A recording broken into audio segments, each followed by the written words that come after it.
Please be seated. Your Honor, the jury's all present and accounted for. Okay, good morning, ladies and gentlemen. We are going to go back on the record and see 377239 State of Nevada versus Devyn Michaels. And the record reflects that Ms. Michaels is present and her attorneys, Deputy District Attorneys on behalf of the state. We both parties stipulate to the presence of our jury. Yes, Your Honor. Okay, and then I'm just going to ask you to raise your right hand. We're going to re-swear you in because it's been overnight. You solemnly swear or affirm the testimony you're about to give in this action shall be the truth, the whole truth, and nothing but the truth, so help you God. I do. State, you may resume your questioning. Thank you, Your Honor. Ma'am, yesterday we left off with a couple of questions about the backyard and that side gate, that wooden fence. Do you remember that? Yes. I'm going to show you now 163. Is this a view of the front of the house aiming at the trash cans and that side fence? It is. 164, those trash cans were opened. Yes. 165, another trash can. 166, trash can opened. 167, another trash can. Yes? Yes. 168, that trash can opened. Yes. Correct? Correct. And search anything of evidentiary value found within those trash cans. No. 168A? This is that other one. You good at this? I believe by stipulation we move to admit 168A. Correct. 168? 168A. 168A. Okay, 168A will be admitted pursuant to stipulation. And ma'am, I mentioned yesterday we appeared to be missing a photo. Does this appear to be a photo showing the backyard and showing that gate where the fence would be out front? Where the wooden fence would be out front, yes. Okay, so does this now tell us both sides of the entry to the side of the house are obstructed? Yes. Did you and your team also go out and execute warrants on the vehicles out front? Yes. 169, ma'am, what are we looking at here? That is a photograph of the victim's truck and trailer that was parked out front of the house. Can you describe just for the record how it is parked? It's parked, I'm sorry, I don't know directionality, but it's just parked along the street right in front of the Okay, house. parked, I guess, wrong way on the street. Correct. And the trailer appears to be hanging out into the street a bit. Yes. 170. Did it appear that the moving trailer portion was somewhat empty, Yes. other than a blanket or something? Yes. 171, just another angle of that. Correct. 172, documenting the license plate, if you could read that into the record. 399ZUK. 173, is this the bed of the truck? Yes. Obviously searched at some point. Yes. Anything of evidentiary value found within the trailer or the bed of the truck? No. The inside of the truck, was it also searched? Yes, it was. 174, is that a side angle of the truck? Yes. A couple of American flags sticking out the back. Yes. And then there's a bunch of photographs of different angles of the exterior of the truck. Is that fair? Yes. I'm not going to show them all to you, but you would agree with that? Yes. I'm going to show you one more, 180. Just a better angle showing the empty moving trailer, or moving trailer except for that blanket and a piece of wood or something. Yes. 181. What are we looking at here? That's the interior of the truck. Front seat. Yes. 182. Back seat. Yes. Anything of evidentiary value found within the truck? No. In addition to the truck, was there a little blue sedan parked out front? Yes. A little Nissan Sentra. And was that searched as well? It was. 185, is that the Nissan? Yes. 186, rear of the Nissan. Yes. Looks like a temporary tag, Yes. 2010 date on it. Yes. Can you read the plate into the record? Sure. 1E67224.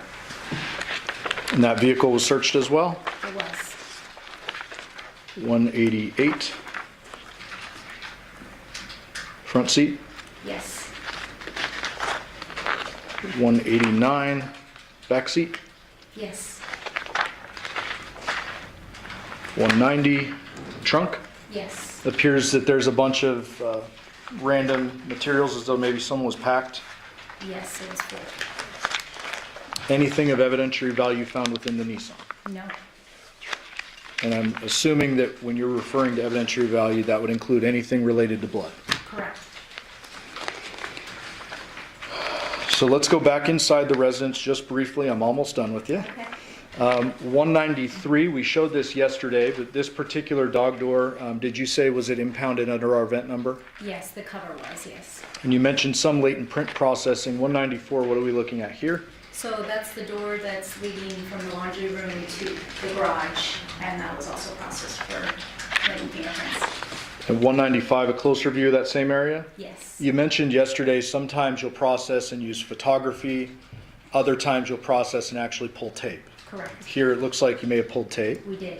And want to ask you some general questions about fingerprints. Sure. Fingerprints are an artifact left behind when someone touches something, correct? Correct. And there's latent ridge detail that could be matched potentially to a known fingerprint, correct? Correct. Fingerprints don't tell you anything about timing, No. right? That could have been left there a day ago, a month ago, a year ago. Yeah, it's very, very difficult to establish a timeline for a fingerprint. Okay, and if someone is a known occupant of a home, you would expect their fingerprints to be in their home. Absolutely. If someone had lived in that home previously, you would expect fingerprints to be in the home. Absolutely. If someone had been inside the home, one or two times, they may have left prints as well. You Absolutely. just never know, but Yes. you do it nonetheless. Correct. I'm gonna go back to the body a bit. And I'm gonna put these cameras up on, or I'm sorry, these photos up on the screen for the cameras. 208. Is that John once the cover was removed from his body? Yes. There was a suggestion yesterday that maybe the decapitation occurred at a different location and his body was moved to this location. Is there anything about this body that suggests otherwise? We did not feel that the decapitation occurred anywhere else. Based on his morbidity, when we removed those bedding and all those sheets, his morbidity was consistent with that position. There was no mixed morbidity or anything to suggest that he'd been in a different position. Okay, the jury's hearing the term lividity for the first time. Sure. What do you mean by that? So morbidity occurs when your heart stops beating, the blood in your body will pull into the natural cavities of your body.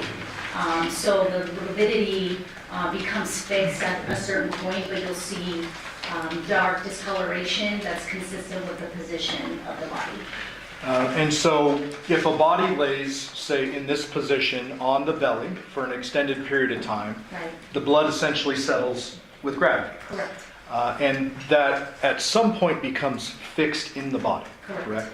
Now, if a person is killed, and they sit there for a minute, an hour, and then are flipped onto their belly, if they're on their back when they're killed or whatever, right. are there times in which the lividity will change a bit? You'll see a variance in the lividity. Okay, and in this particular case, anything suggesting that he was moved from this small position on the bed other than maybe flipped over? No, In addition to that, we talked about how you believed it was a post-mortem decapitation. that's correct.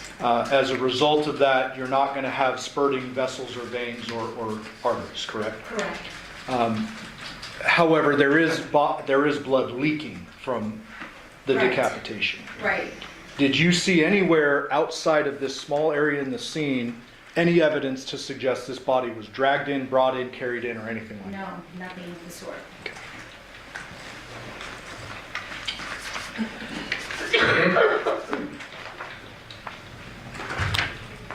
Showing you 212. Now that the cover is removed, can we see more of those what appeared to be chemical burns? Yes.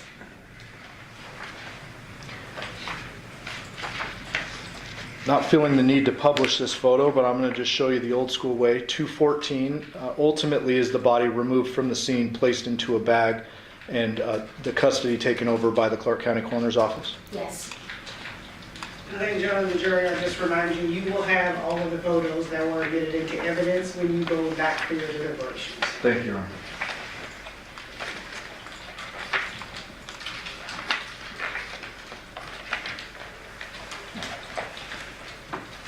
Was the scene documented after John's body was moved? Yes. Showing you 220. Describe now what we're looking at.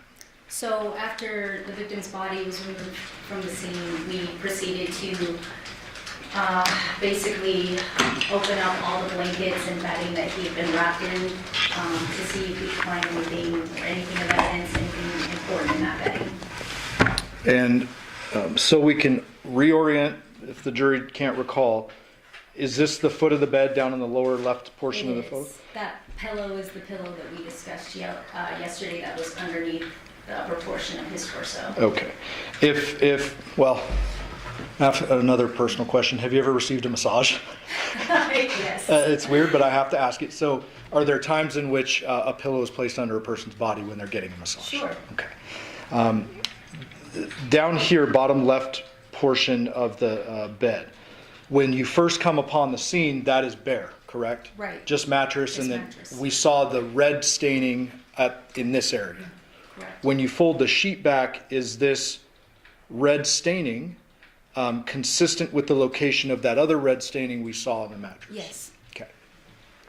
So hypothetically, if someone were to want to roll this body over to do something to it, could the initial impact have occurred here and then the whole sheet been rolled over and with the body in it? It's possible, yes.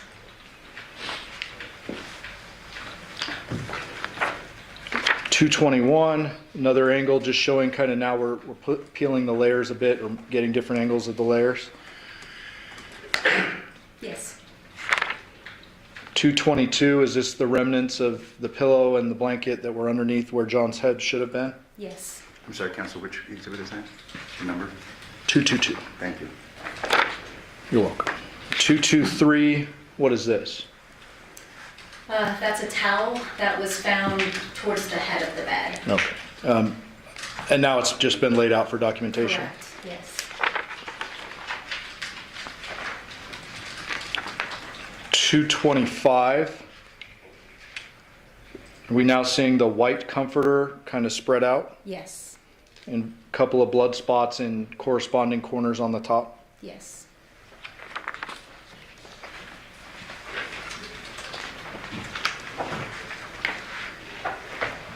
I'll show one more graphic image just to talk about a point you made earlier. .229. Is this some of the lividity that you were talking about? Yes, that's exactly what I'm talking about. Okay. And that's kind of blood settling when a body remains in a position post-mortem for an extended period of time? Yes.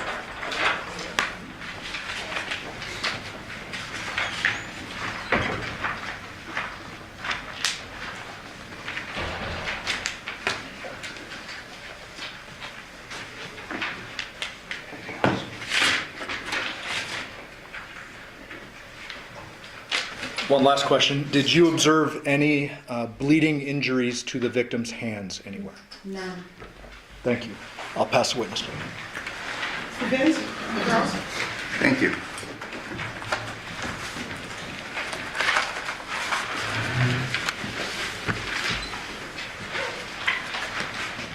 Good morning. Good morning.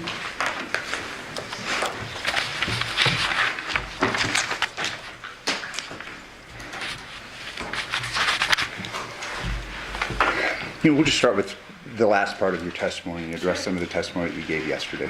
Okay. You were asked a series of questions concerning lividity and when lividity sets in, correct? You'd agree with me that you don't have an opinion as to the time of death. I would agree with you, yes. So when you talk about lividity, you're kind of just guessing because obviously lividity sets in after someone dies, correct? Correct. And if you don't know when a person dies, you just kind of have to guess when the lividity. Obviously, it begins after the person dies, but we don't know when, correct? There are several factors affecting lividity, yes. And what time was it that these photographs that you've testified concerning? When were these photos taken? We entered the scene, I would say somewhere between noon and 5 o'clock. So we're talking about a 5-year period, and you're giving us opinions concerning lividity. And that's just the 5 hours that you were there, correct?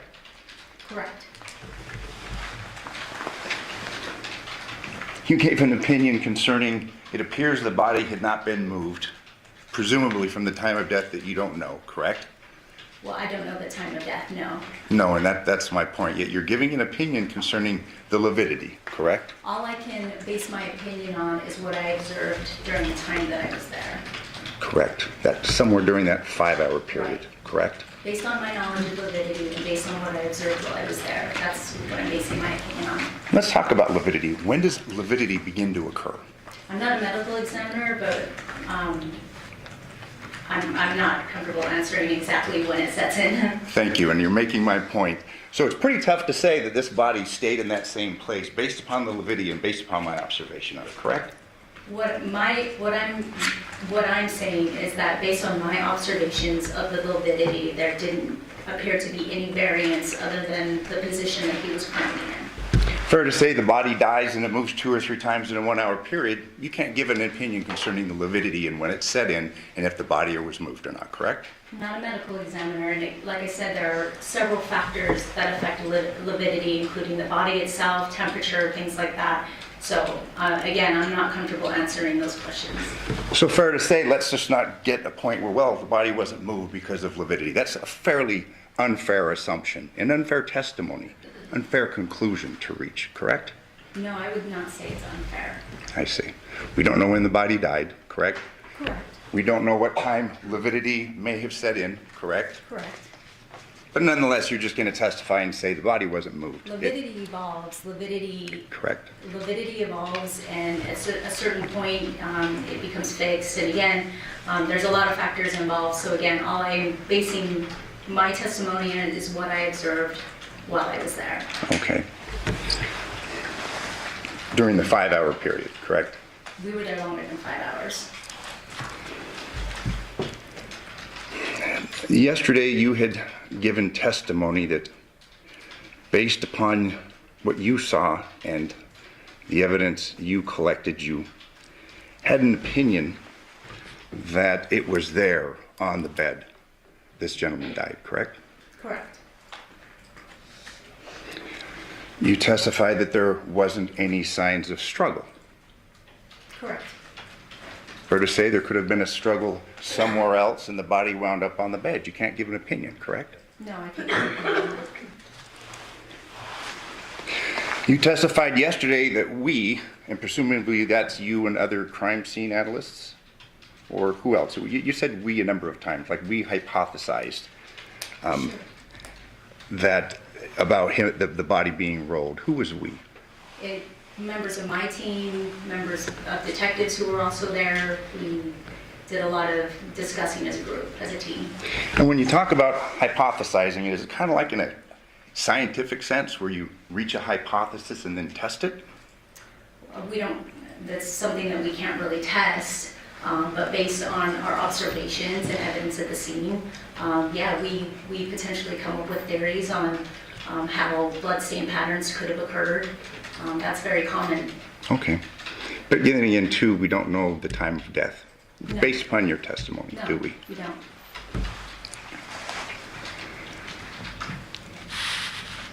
You had testified, again, about this assumption that the person died at that bed and then was beheaded. Fair to say that that was in large part because you saw some blood going down the side of the bed and puddling on the floor? I mean, there was obviously bloodletting there that had occurred, but I don't know that that's the sole reason that I made that statement. Okay. Well, we don't have the time of death. You testified that you observed that the head was severed, but you didn't make any observations of the injury, correct? Can you rephrase that? Yes, you testified yesterday that the head was severed, but your testimony was that you didn't make any observations as to the wound, correct? No. As far as, like, what are you, specifically, what are you asking about the wound? That's what I'm trying to clarify about your Okay. testimony and your hypotheses and your conclusions. You testified yesterday that you did not observe or analyze the wound, correct? Well, I observed it up close, but I didn't make any determinations as far as what could have caused that or what implementations that caused the decapitation. I didn't make any of those specific assumptions. But nonetheless, you gave an opinion that the head was severed there, correct? Yes, that's what I believe, yes. Are you aware of how the head was severed? No, I'm not. What instrumentalities may or may not have been used in severing the head? I have read the anthropologist report at this point, but at the time, no. I Okay, didn't make any assumptions at the time, no. but you were reaching these hypotheses prior to reviewing the anthropologist's report. Not a hypothesis about what instruments were used to cause the decapitation. Well, you're talking about the death occurred here, but you're not really clear on how the death occurred, correct? Or at least how the decapitation occurred, fair to Not say? how the decapitation occurred, no. You're aware, and since you've addressed it, hand-powered knife and mechanically powered saw, correct? Correct. You gave testimony concerning cast-off, blood, things like that, correct? And it was your testimony that you didn't see any evidence of cast-off, correct? I did not. You didn't see any evidence of cast-off on the walls, correct? Correct. You didn't see any evidence of cast-off on the headboard. Correct. You didn't see evidence of cast-off on the mattress, did you? No. You gave some opinions concerning blood spurting when a person's alive, correct? Correct. Fair to say that a mechanically powered saw would, the kinetic energy would cause cast-off? Well, it's difficult to say, and my only experience with hand-powered tools post-mortem involved being present for multiple autopsies at the coroner's office, where they use power tools to cut up an individual's head or do Y incisions, and no, I don't see any blood spatter associated when they do that. Morgue, the bodies have been refrigerated, correct? For a period of time, I guess, Yes, oftentimes, depending on when the bodies come into the coroner's office. correct. They're generally cold, aren't they? They've been sitting there for a while. They're put on Again, ice. I don't work down there, so I can't. Well, ma'am, you just gave an opinion Answer about that cast-off. fairly. Just gave an opinion, ma'am, about cast-off electric tools. That's a different set of circumstances than those circumstances that you saw in the photographs that you've been shown, correct? Well, you asked that if a high-powered tool was used, if I would expect to see cast-off. And I'm not going to say no, but what I'm going to say is based on my experience with powered tools cutting into bodies, I have not seen cast-off or spatter. And we were addressing your narrow experience in the coroner's office, correct? I mean, explain narrow.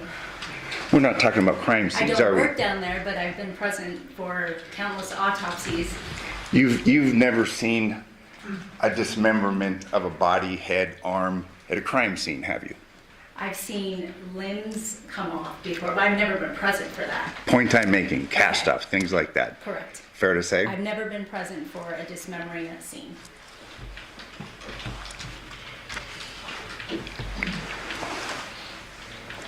You had given opinions, and are these all the exhibits right here?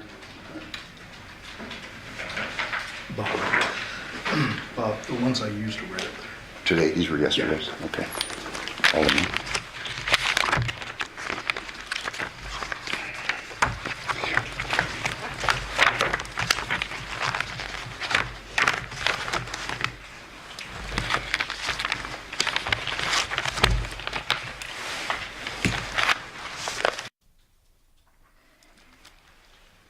Let's take a look at states. Exhibit 87.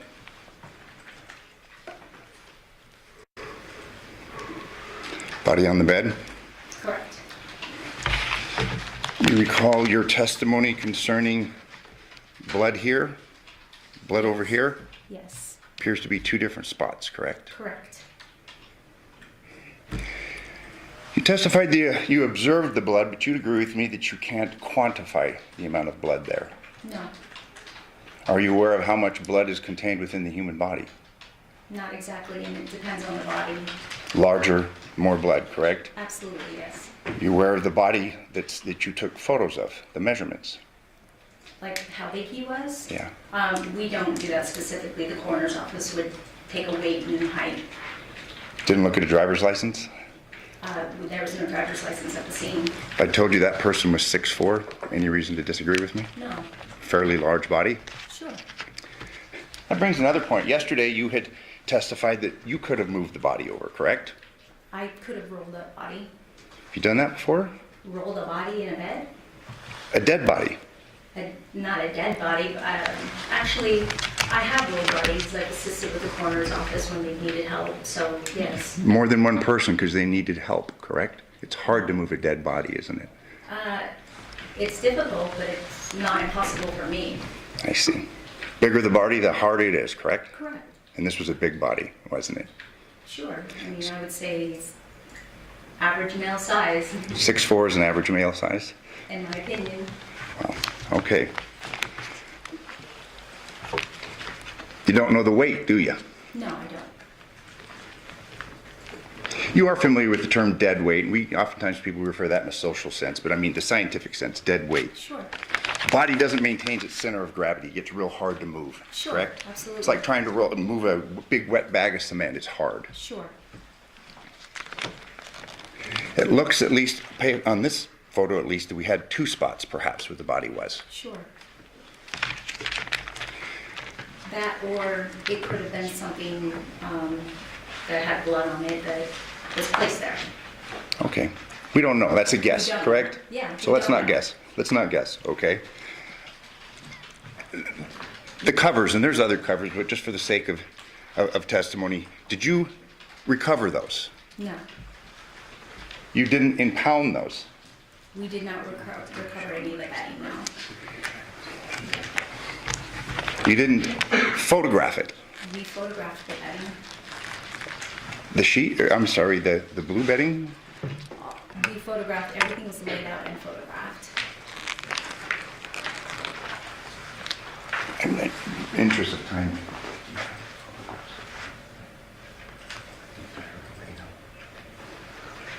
The colors, yeah, it's in that side. Is it missed? Yeah. It's just slanted. I brought these things. Thanks, Mike. So there was no analysis performed upon the bed cover? No. Analysis of what kind? Cuts?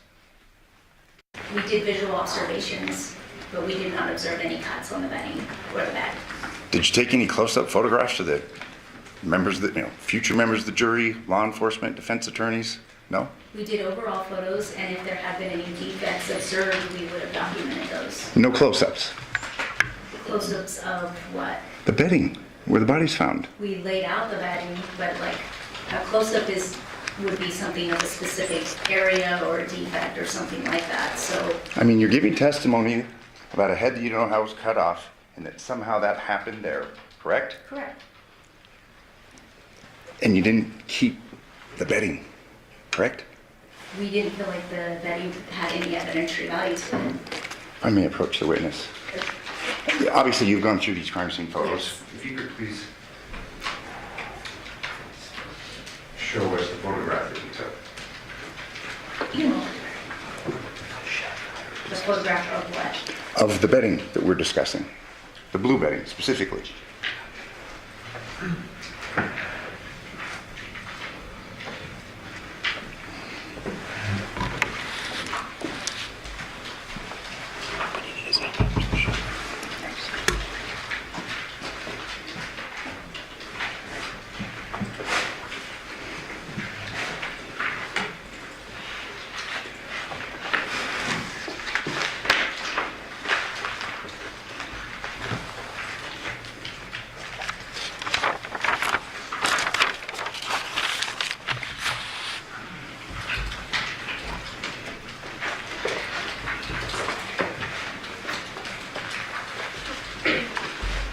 Can you keep these in a certain order?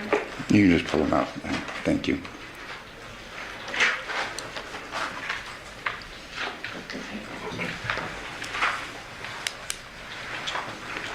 All of these contain overalls. Are you specifically referring to the blue comforter? Yes. Okay. Of course, Yes.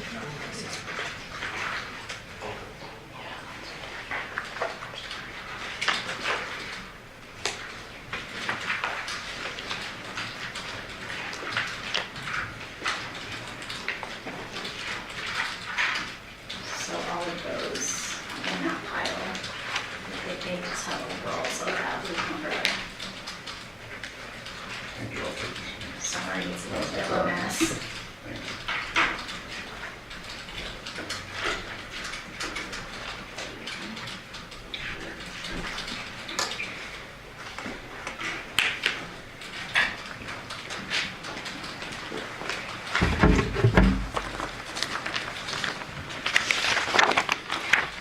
State's Exhibit 220. It's one of the photographs that you just pulled out, correct? Yes, correct. Photograph 221, correct? Correct. Photograph 222, Correct. photograph 223, Correct. photograph 224. Correct. No close-ups, correct? Again, like close-ups of, The fibers, I mean, to say cuts. I mean, obviously, we now learned that a power saw was Correct. used, correct? correct. No close-ups of And again, we visually observed every item on that bed. With a magnifying Every piece glass? of bedding, the towels, everything, the pillows, everything that was on that bed, and we didn't observe cuts or defects on any of those items. So you got a head that's cut off with a saw, and it didn't leave any marks. Power saw. Fair to say? We did not observe any defects. It's your opinion that's where the head was cut off. Correct. 226. Same thing, correct? No defects. Correct. In fact, in these photos, we don't see any kind of cast off, even minor cast off, correct? No. Not in the bedding, no. Not on the bedding, and that's where the bed was found, or that's where the body was found, correct? That pillow underneath.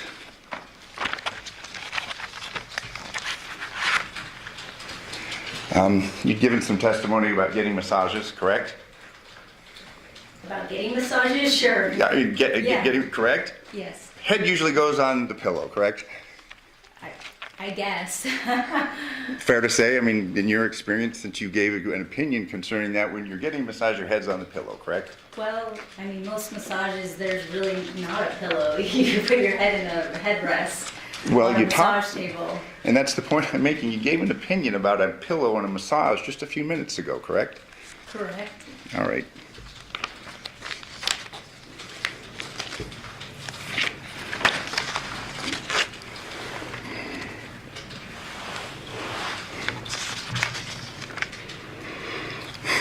You would testify that there is a bathroom downstairs. Yes, Closest bathroom to the body, correct? correct. Did you take any photographs of the inside of that bathroom? Yes, Did you take photographs of the inside of the shower? yes. Yeah. Bob, that's the one I added.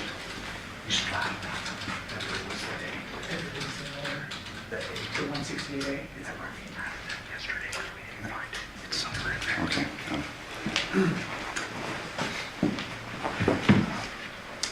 Is it on your list?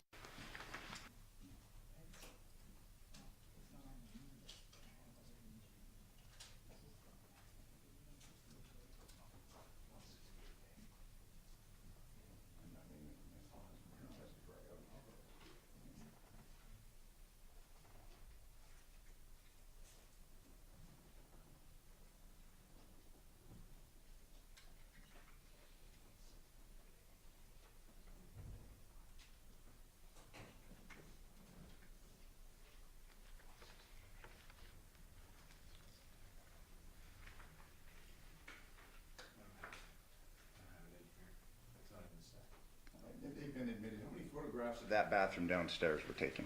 I don't recall an exact number. You arrive on August 7th, 2023, correct? Correct.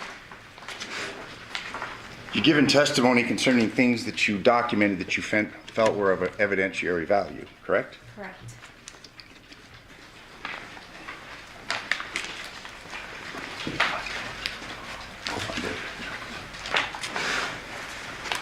Fair to say that you go in, you're taking photographs, but you're not perhaps aware of all the facts and circumstances that may have given rise to the murder charge or the death, correct? Correct. So you kind of go in there, you do the best you can, but you may not have all of the evidence or all the necessary facts to make appropriate decisions as to what is of evidentiary value. We do the best we can with the knowledge that we have at the time, yes. Yesterday you gave an opinion concerning a ring, correct? Not an opinion, I was asked if we located a ring in a trash can, and I said no.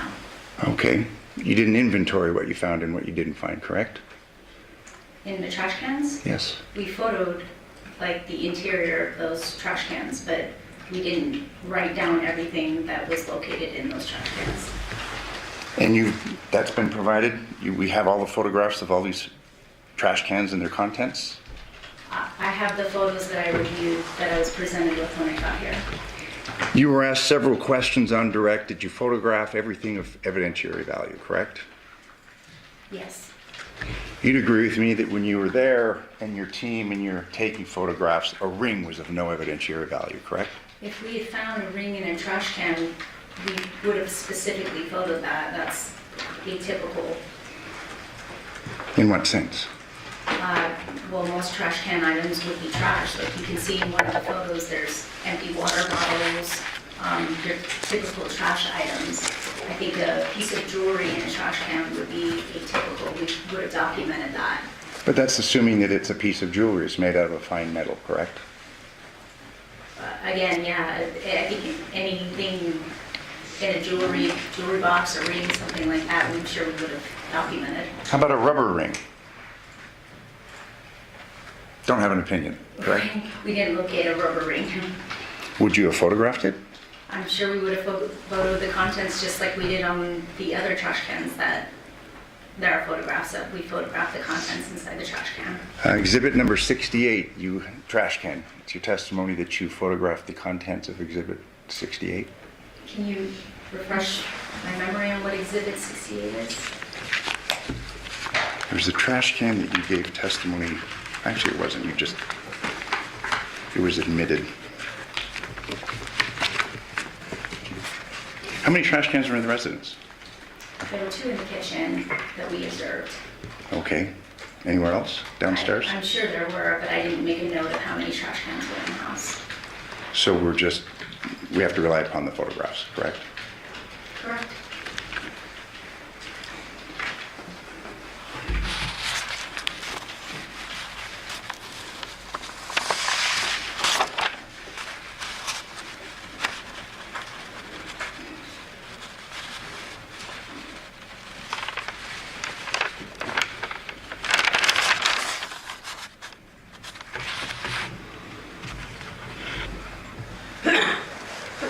The blood that was, the drop, there was cone number 1. Do you recall the testimony concerning that? Well, there was marker A and there was marker B. The first one, that blood drop. On the driveway or Correct, on the foot of on the bed? driveway. Okay. Was that collected for further analysis? Yes, we collected a sample of that. Thank you. I have no further questions.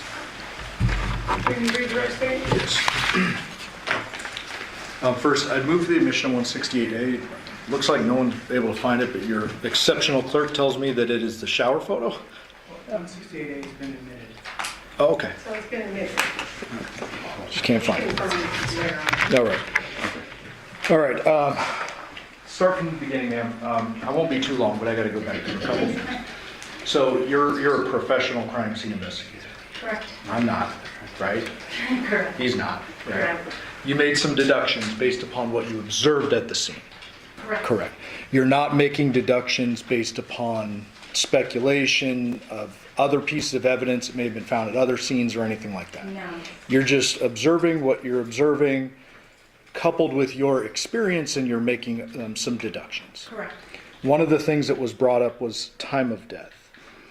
You would agree with me that it's very difficult to determine a time of death unless someone is killed on camera or something. I would say so, yes, and that's outside of our wheelhouse. Yeah, that's not your world. Correct. If there's a medical examiner that may testify later, she might be able to speak better to the timing of death. Absolutely.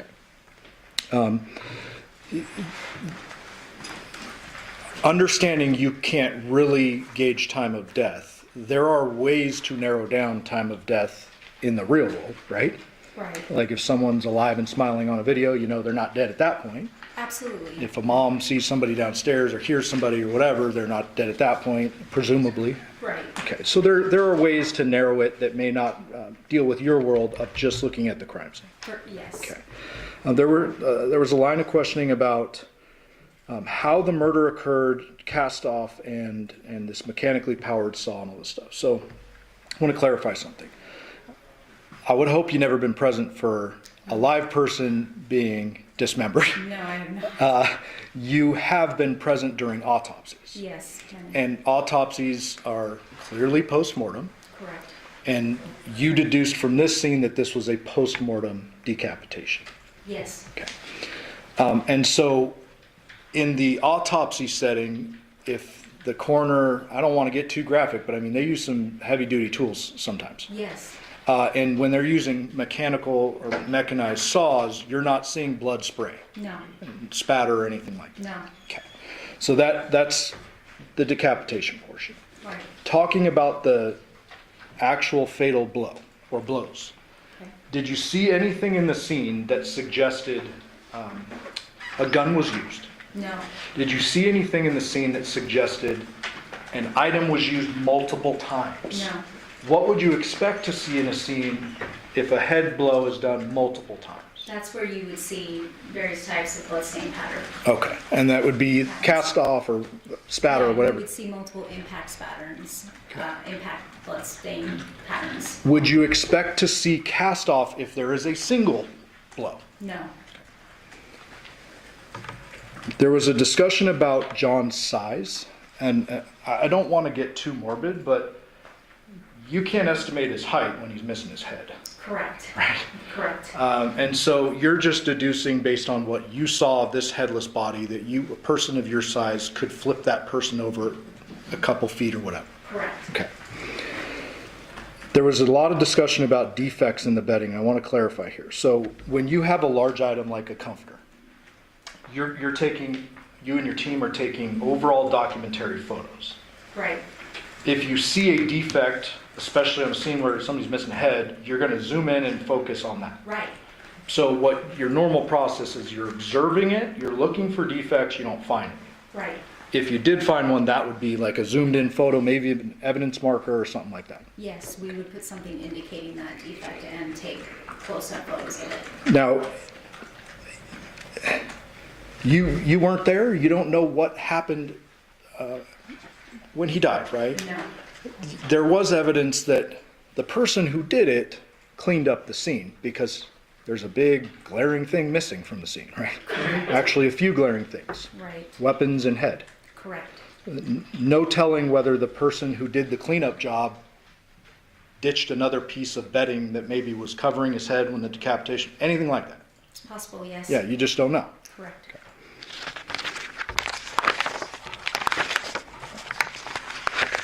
You mentioned that there was no ID found No. because Mr. Draskowitz asked you about his height and weight and look at his driver's license. You said no. No. And that reminded me, I don't know if I asked you. Did you find any car keys in the victim's room? No. Any wallet? No. And you said already no ID? No. Any cell phone? No. And then that last line of questioning about the trash cans. All the photos we've seen so far, those are overalls documenting the scene, correct? Correct. Then anything that was of evidentiary value, you get closer photos and you take also photos of anything you're taking from the scene or impounding. Correct. Correct. Fair to say that you and your entire team were fervently looking for the head. Yes. Well, what were you thinking as you're going through the scene when you're opening boxes and? We were opening every bin, drawer, cabinet with a great deal of trepidation that we would find a head somewhere. Okay, and so when I showed you earlier, I'm not going to pull the photos, but when I showed you the bedroom earlier, downstairs bedroom, there's a couple containers and stuff. Yes. All of that is thoroughly searched Extensively searched. because there's glaring things missing from your stuff. Correct. Okay.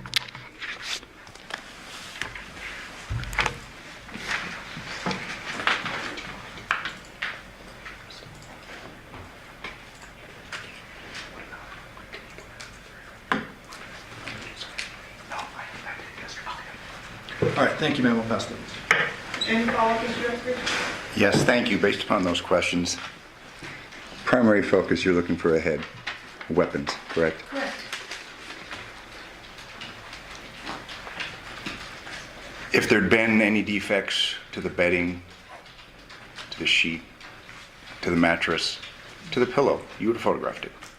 We would have photographed it and we probably would have taken it. Thank you. No further questions. Any follow-up? No, Your Honor. Do the ladies and gentlemen of the jury have any questions for this witness?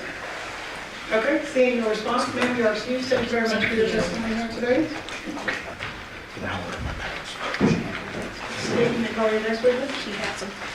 Nickolas, Papacs.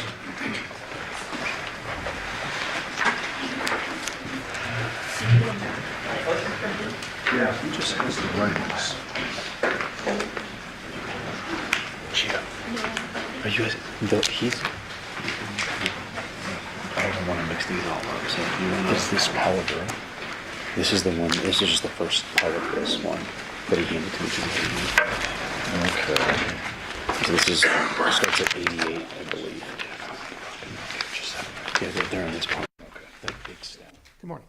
You solemnly swear or affirm the testimony you're about to give in this action shall be the truth? Sir, if you please state your full name and then spell it for the record. My name is Nickolas Papacs, Nickolas,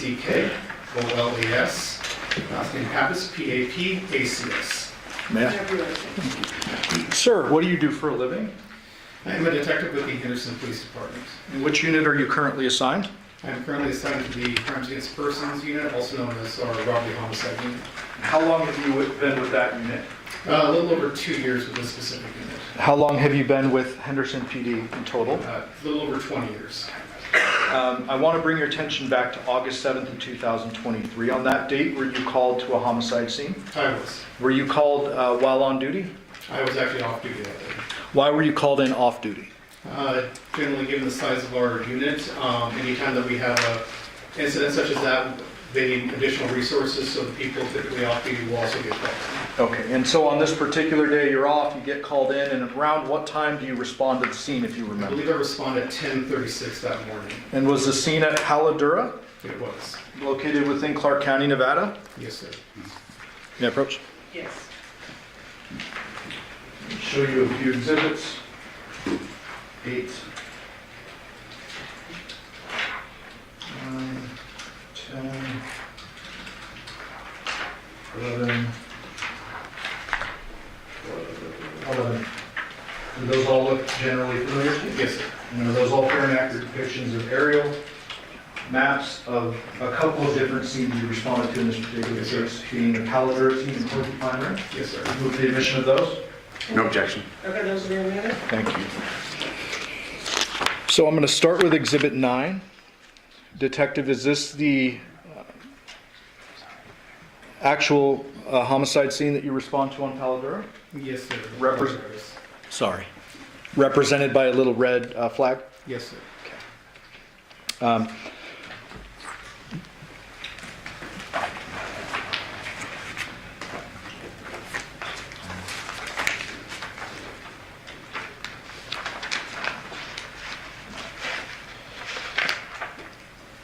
When you respond to the scene, Detective, what is going on at the scene? Well, it was an active crime scene. Obviously, I was not one of the first detectives to arrive, so I was a little behind everybody else. Okay. Had the main, or I guess lead homicide detectives already arrived? I believe so. And who would that be in this case? Detective Dennis Lozado was primary in this case. Okay.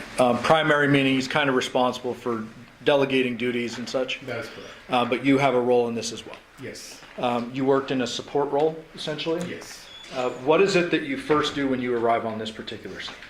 So when I originally got called out to this, like I said, I was a little bit behind, so we were in charge of actually canvassing for video surveillance originally. I'm going to show you states 11A.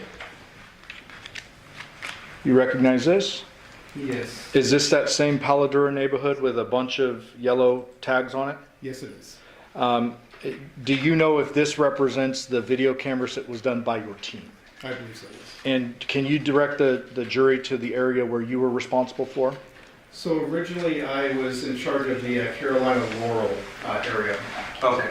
Which looks like it's going to be perpendicular to Paul area. Yeah, let me go back to 9. Carolina Laurel, is that here? Yes, sir. Okay, and that is perpendicular to the Paladura address. Tell us generally what a canvas entails. Typically with the canvas, we will walk the locations in the surrounding area looking for video cameras, surveillance, ring cameras on the, next to the doors and everything. Anything that would signify that they possibly have video surveillance. Okay. While you're doing your particular canvas of Carolina Laurel, are you called away to do something else? Well, I made contact with a couple people on Carolina Laurel. Oh, okay. You make contact with people. Do you remember if you yourself impounded any video from Carolina Laurel? No, I did not. Okay. Did you learn of any surveillance on Carolina Laurel? I believe that there was no surveillance available. Okay. At some point in time after your canvas, are you called away to do something else? Yes. What is that? I did conduct an interview after the canvas. With? That would have been Devyn Michaels. Okay. So let's not get there just yet. Okay. At some point in time, do you make contact with a homeowner that provides a phone number for who ultimately you identify as Devyn Michaels? That is correct. Was there another name used, or? David Dent, I believe, was the person. No, I mean the other name. Oh, as far as Nikki. Okay. Was there initially some confusion as to who Nikki was? Yes. And describe that a little bit. There were multiple names being used. Nikki was one of the names that we learned of, and we didn't know exactly what association there was with the decedent, so that was a little bit of a navigation as far as getting through that. Ultimately, do you receive a phone number for Nikki of 702-677-4340? 44 is 30, I believe, yes. Oh, 4430? Okay. And do you remember contacting that number? I did. Did you make contact with someone who identified themselves as Nikki? I don't remember if it was Nikki or if it was Devyn that identified on the phone. Okay. Nonetheless, do you tell that person to come back to the scene? Yeah, yes, I request. Request that Yes. person to come back to the scene. And that person does arrive? Yes. Do you see that person in court here today? I did. Can you please point to that person, describe something she's wearing today? She's sitting across over here, looks like wearing a purple blouse, and I can't see the actual pants. Would the record reflect identification of the defendant? Record of so reflects. Thank you. You indicated earlier that you conduct an interview with the defendant. I did. Was that interview audio recorded? It was. Was that done in anyone else's presence? It was.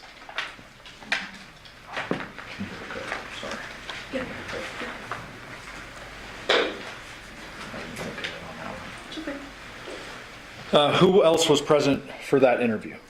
Detective Dennis Lozado was present for that. Okay. I want to ask you, just generally while we get it booted up, I apologize. At the time you interview the defendant, are you treating her as a suspect, a witness, an unknown? Like, how are you approaching this? It was an unknown at that point because we really had no idea what was going on. Okay. Did you have some preliminary information from a woman by the name of Yoko? I believe so. Okay. But is this more of like an information gathering, not like an interrogation of a suspect? That is correct. Tell us generally what's the difference between an information gathering and like a full-on interrogation. I'll say like in an information gathering type interview, we are literally trying to solicit information as far as what's going on, because typically we don't have all the details. I would say an interrogation would be more directed as far as the direct line of questioning, possibly treating them as a suspect. Okay, so at this point, you're just looking for answers and anything you can get at that point. Okay. May we approach briefly? Yes.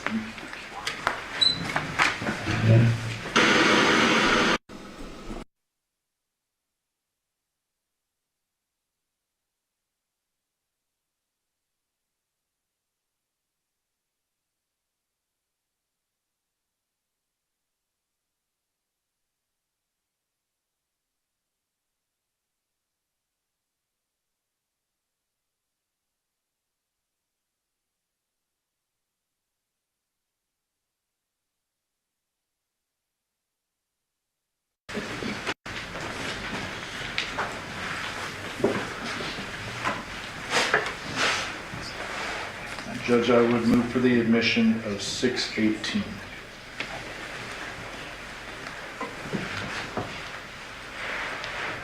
I'm sorry? I would move for the admission of 618. Are there any objection to 618? No objection. Okay, that'll be admitted. May we publish? Yes.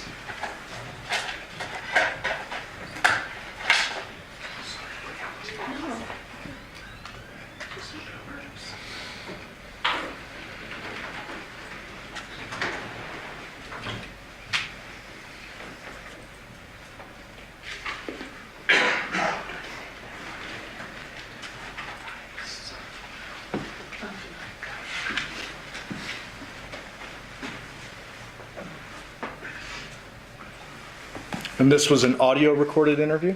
Yes.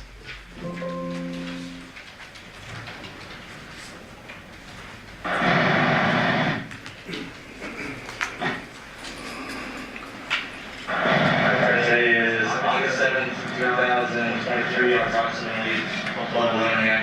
My name is Nickolas, badge number 1531. Also with the everything interview is my partner, Detective Papacs, number 1505, and we're here speaking with what's his name then? Devyn Michaels. And we are here in reference to DR 23-152229. And we're in my detective vehicle park here, 2698 Colorado River Garage. So, yeah, I know like this vehicle already told me that Johnathan was found deceased this morning. Okay, so we. Detective, we're going to pause that 46 seconds in. Judge, we have a bit of an echo going. May I inquire if the jury can actually hear what's being said? Are there any issues? Okay. Thank you. As well as, please remember, ladies and gentlemen, jury, you will have this recording with you because it's been admitted into evidence, so you will have it for your review during the deliberation.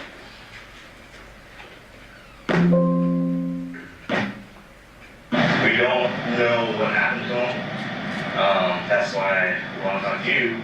See, I know you were here last night. You guys are like trying to move out of the house and move back to your place across town. Yeah. So if you guys go over the last time you saw him yesterday, your guys' conversation, anything that you think is important for us to know. As of right now, like I said, we don't know anything. You know, we just need to find out and start putting things together to figure out what happened. We spent the whole day together yesterday. We did the girls' school shopping, clothes, pies. We loaded up the truck and we took it to my house. I loaded it, came back here, was loading more things up.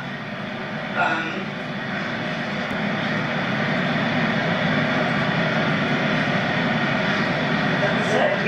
We just unloaded things. We ate, drank a little bit, smoked a little bit, but that was it. Like nothing abnormal. Okay. What time were you guys here last night? Often on different times. I know like we left like at 9, I think. Got back I think at 10.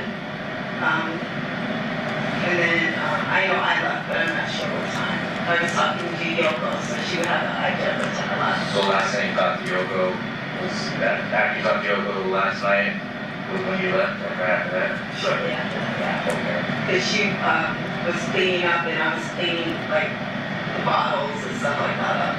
Okay, and who was home at that time? John, myself, Yoko, and Yoshida. Okay. And then last night when you talked to Yoko, you don't remember what time that was last night, or was it this morning? It was like midnight, 1 o'clock, I think. Okay. Do you remember your conversation with her? Yes. What were you guys talking about? We were talking about John owing her money, and she said he owes her like $200. We were talking about Andrea coming back. I know John's trying to get out before Andrea came back. And I left the keys for her for Andrea. When was she supposed to come? We don't know. John said it was going to be any day because she has to pick up the car before the 16th. So we know she's like supposed to be soon. Soon, meaning within between now and the 16th? Yes, sir. So we don't know if she was coming today, Yes. nothing like that. He just didn't want to be here when she got back. So we were kind of rushing to get everything moved. The majority of his stuff is at my house right now. Okay. And then you guys were moving stuff back and forth yesterday.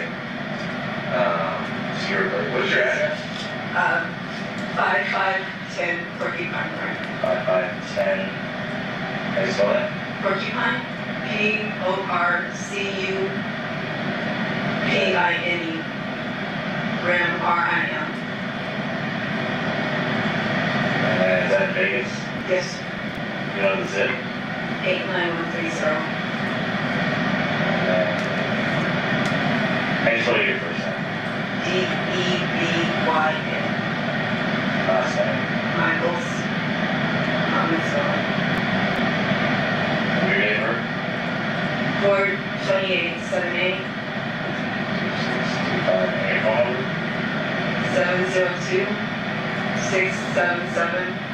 702-677-4430. Okay. So you're moving stuff back and forth to this house, 5510 Porcupine Road. Yes, sir. And then from there, you came back here around maybe 10 o'clock-ish. Did you guys pack up more stuff? Yeah, I put more stuff in my truck, and then I went and grabbed my daughter's prescription, and I went home. Okay. But you said that John was drinking when you guys got back the last time? Yes. So, I guess when you got back, kind of explain what happens from there. So, He started drinking, and he started smoking. He smoked cigarettes and weed, and he was in the garage. Yoko came down. They were kind of having an issue. She went back upstairs, and then she came back down later. That's when I was talking to her. and then he fell asleep. No, he was in the garage when I left. He was, okay, because Yoko was supposed to say you told her that he was asleep. No, I said I told him to sleep it off instead of trying to drive last night. So when you left, he was still awake Yes, and then working. And what was he doing in the garage? smoking. Smoking what? Weed. Yeah. And no one's in trouble for smoking weed or doing any bad drugs right now. We're worried about trying to figure out what happened to Johnathan, okay? So don't leave anything out just because you think they might get somebody in trouble, okay? It was just me. Okay. Does he do anything else? You know? No, sir. I know he smokes cigarettes and weed. I know he has drinking. He was drinking Jameson last night. I was cleaning everything up before I left. So he's in the garage, say he's just smoking, and then you finish packing up your stuff and then you take off. Yeah. That's the last time. Do you guys text each other or call each other? I've been texting him all morning because today was the first day of school and he was supposed to come down to help me get the grocery register. When was the last time you talked to him last night over the phone? Like text or call? No, last time I talked to him was face-to-face. Okay, so you didn't text him when you got back to your place saying, hey, he didn't try texting you? I texted him, you can call me from workers.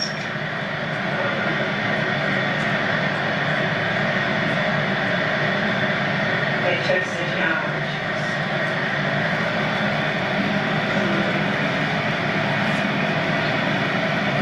Hey, this was 4 this morning when I was up trying to get the stuff for the girls ready for school. And I was saying like I can't find anything. And then I've just been calling and texting and haven't heard anything. Okay.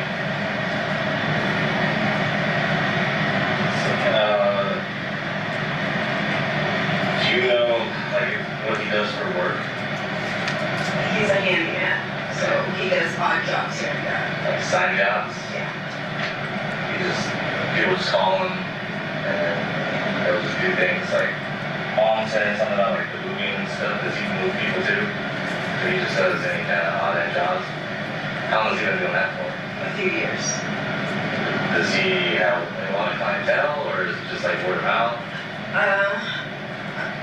I think it's more word of mouth.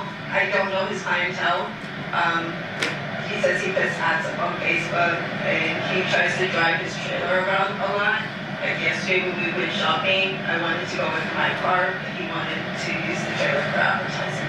So that's... Do you know when last time he had a gig or job?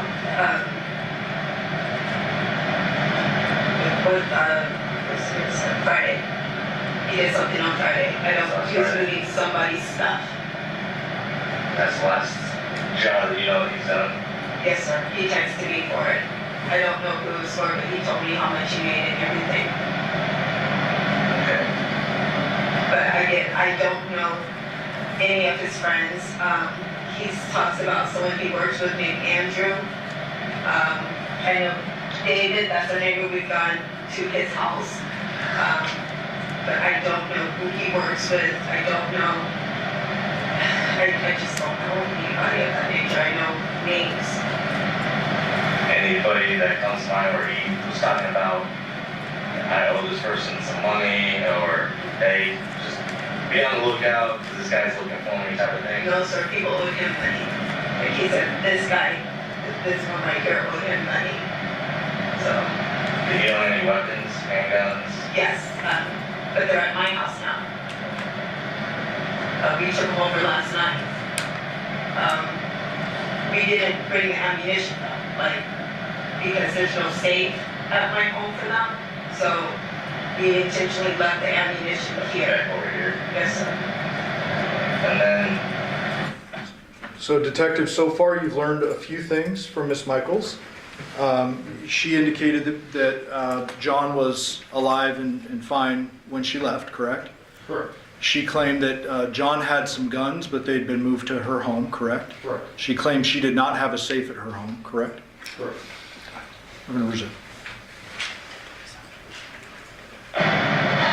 the girl that's supposed to pick up this car over here, His ex-fiance.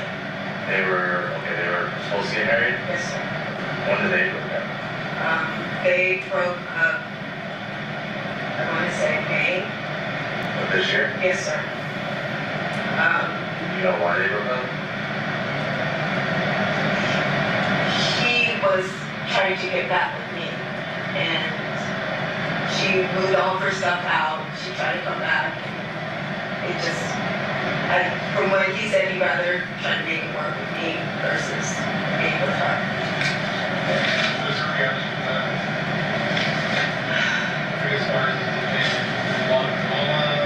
He says that she's been trying to text him and he hasn't been answering.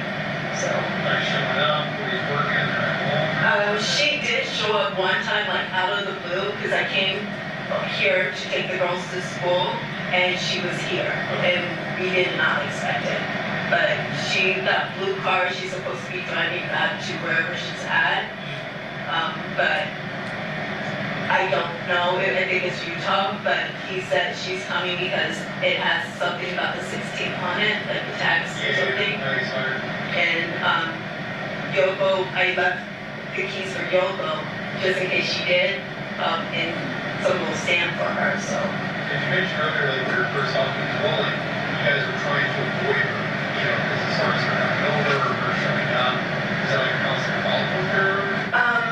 I wouldn't say a problem, but he didn't want to keep dealing with her. He said, like, his ring, we actually threw his engagement ring in the trash last night. So he said it's done, he's 100% done, and he wants to have a family with the girls and everything, but we're not driving back and forth. Yeah. We brought as much as we could to the house last night.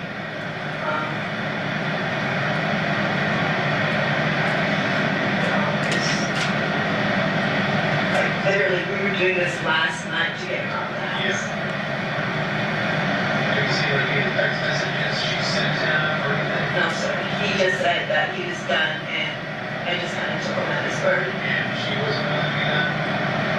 I don't know if that was the case. I think, She wasn't willing to like, no, I think she was trying to get back with him because her situation wasn't working out. Like, she left with some other guy, and it wasn't working out, based on what he was telling me. And he kept saying that she was reaching out to him, and then I think some girl named Melissa started reaching back out to him. like another expo? Yes, sir. And he said she reached out to him on Facebook. What's Jonathan's phone?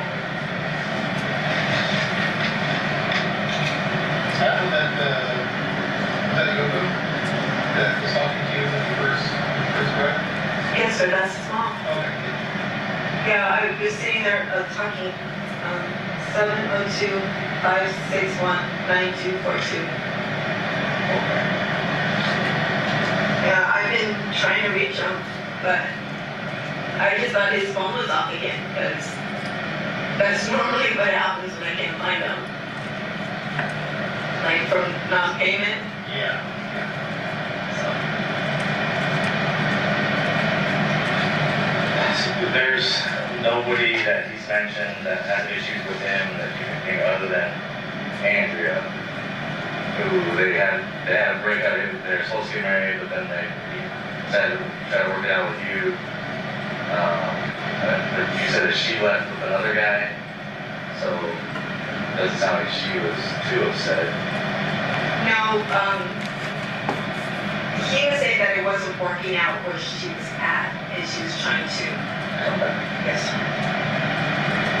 Whether that's true or not, I don't know. I don't know if he was saying that just to kind of make me want him more, or what the situation is, but that is what he was saying. And then what about Anthea? She's the mother of Deviere. Yes, but she lives in California.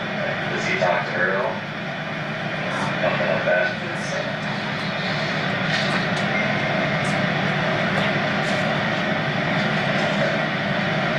So,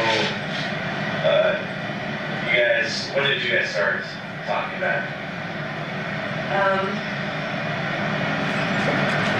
We started talking more, I would say, at the beginning of this year, because I was coming down here to take the girls to school and things like that, and he was already saying Andrea was kind of on her way out, so. Okay. So the girls were living over here with Yoko and Johnson. And when did they move back in with you? The day school got out, So around May. May 26th, 22nd. So they moved back in with you, and you guys are starting to work things out at that point. And then you guys have been off and on since when? No, we're not off and on, we're just trying to make a family work. Like, we're not physically intimate or anything like that, we're just trying to, Either family unit, because the girls raise together. really want You guys to be us together? with one house, yeah. And it saves on gas, so we were trying to make that. Do you have a boyfriend or anything right now? Yeah, I'm married. You're married? Yes, sir. Alright, so honestly, I was not told that information. I thought you I'm guys, married, but, okay. we were told that you guys are possibly trying to get back together. No, we're trying to get everyone in one house and be a family Oh, okay. for the girls. So who were you married to? I'm married to Deviere. The son? Yes, sir. Oh, okay. So Deviere, his son, and you are now married. How long have you been married? Almost 2 years. And yeah, John knows. So it wasn't like you guys trying to get back together, like you said, intimately. He's just gonna move back in with you Yeah. to be with the girls. Yes, sir. Was there a reason for that? Just with the girls, or was there other? It benefit everyone. He was having issues here. Yoko was trying to get him out, and he needed a place. Deviere was good with having dad come back, even though I wouldn't say good, but he understood. It wasn't his first choice for everything. And then how you spell Deviere? D-E-V.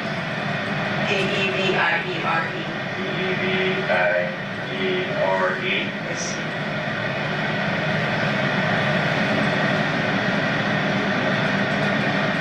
Good, 2 years. Almost 2 years. Yes, sir. Has there been any issues with Deviere and Johnathan? Yes, sir. Like, they don't work together anymore, but they're not really. Did he used to work as like a handyman and stuff with them? What does Deviere do now? Installations for like security systems and stuff. Like cameras and things like that?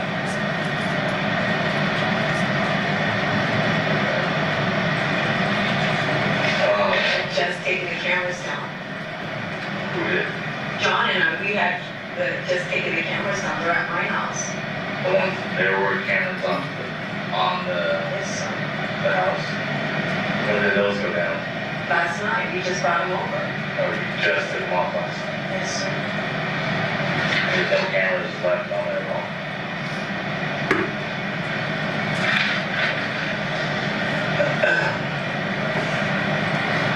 And then, how many dogs are in the house right now that you own? 4. And then are they typically, where do they usually stay? Here. I mean, like in the house, like where, or Downstairs outside? in John's room. So they just all hang out downstairs in that. Is that considered a room? Like you walk down and there, That's where he sleeps. that's where he stays? Yeah. And they usually just stay out in there. Does he walk outside at all ever, or? Yeah. Yeah, he goes outside. There's a patio door thing, so yeah. A doggy door? Yes, sir. Does that ever get locked, or he just leaves them outside? No, it gets locked sometimes, like when he's trying to eat and he doesn't want them. Coming in and out? Alright, let's see. You and Deviere married for 2 years. John was just going, moving back in with you guys.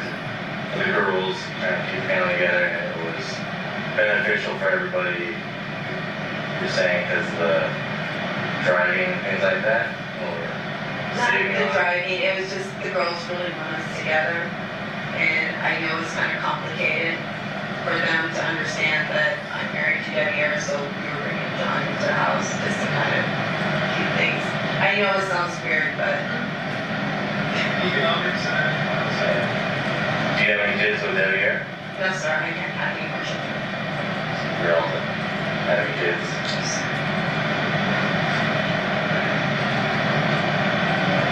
I don't know who you could talk to. The neighbor, David. I know John was supposed to go over there last night. He was doing like a crowd play thing. Like some kind of seafood boil or something. Yeah. And then, did Johnathan have any workers that he had? Oh, yeah. Like any normal, like day-to-day, or was it always something different? He had a few that were pretty routine. Do you know their names? I just know Andrew. I think the neighbor on the other house to that way worked with them sometimes. You know his name, by chance? want to say his name was David. David? Yeah, not this guy, but a David. You know Andrew's last name? You don't have Andrew's number, do you? Would Deviere know who Andrew is? Have they work together? I don't know.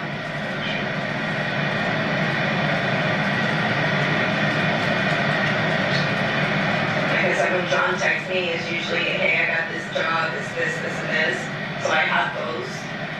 But they don't really have names on them or anything like that. When John goes to bed, is there like normal clothing that he wears, like pajamas? I don't know. I think he read like when he sleep, there's just like shorts on, no shirt, or just like underwear, boxers. The last time John and I shared a room, my daughter was 3 days old, my oldest daughter. So he used to wear boxers to bed. And that's it? Yes, sir. So, that sucks. I know it was a long time ago, but sometimes habits don't change, you know? I know he used to wear boxers. I don't really. That's all he just do the boxers, no shirt, and that was it. Yes, sir. When I left, he was wearing boxers. He had on, I want to say like black boxers. Okay. Boxer briefs. Does John have any tattoos? Yes. Do you know where and what? On his arm, I don't know which one is which, but it says Oriental John. And then anywhere else? Do you know? Oh, it's left arm? One on each arm. I don't know Oh, which like one. Oriental down. Yeah.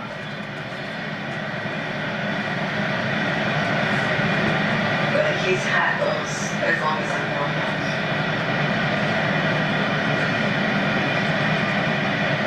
So you guys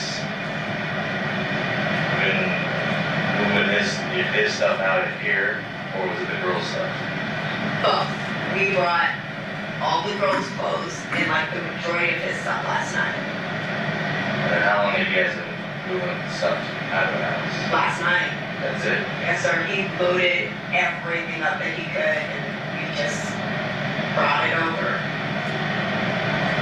But he made it as quick as possible.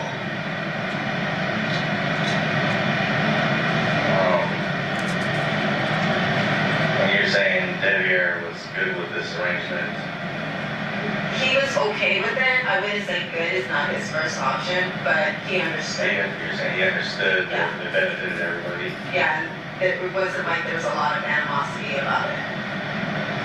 And The biggest problem was the dogs. when you guys were starting to talk to each other again, you and John, you say you haven't been intimate together since for how long? 2018. Do you know anybody else that he might have been dating prior to Andrea? Everybody. He was dating Sarah, Andrea, Michelle. He was just like, when we separated, he was just Going on dates like crazy. Yeah. So I don't know how many. He said he had 5 girlfriends at one time. As far as you know, he wasn't selling like anything illegal right now. No, his hustle was he would go to the Goodwill, buy things, and then try to resell them. Off-road or something like that? Yeah, that's why, like, if you look in the backyard, there's a ton of bikes. So he just buys stuff. He would get, like, turf and just random things from his jobs, and then try to resell them. Like, it seemed like he was trying to do better than what he had been doing in previous years.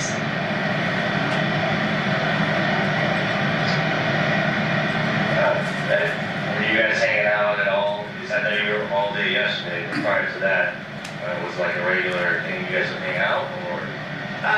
We actually were here a couple of times this week, me and the girls. Okay. We had dinner and everything like that. I know we were here on the 4th, we went over to David's house. I think we were here like a week after that, so it was just whenever. Does Deviere come with you guys? No, it was me, John, and the girls. We were trying to build that together. And then for, Yoko is Deviere's parent too, right? Yes. Is there a reason why he would want to come over? No. He just left it with you guys?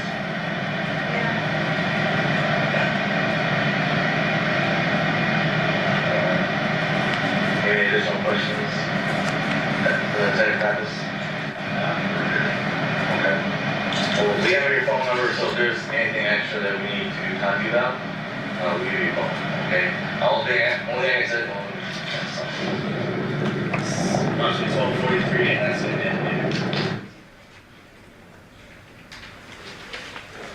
Shall I keep going? Okay, council approach.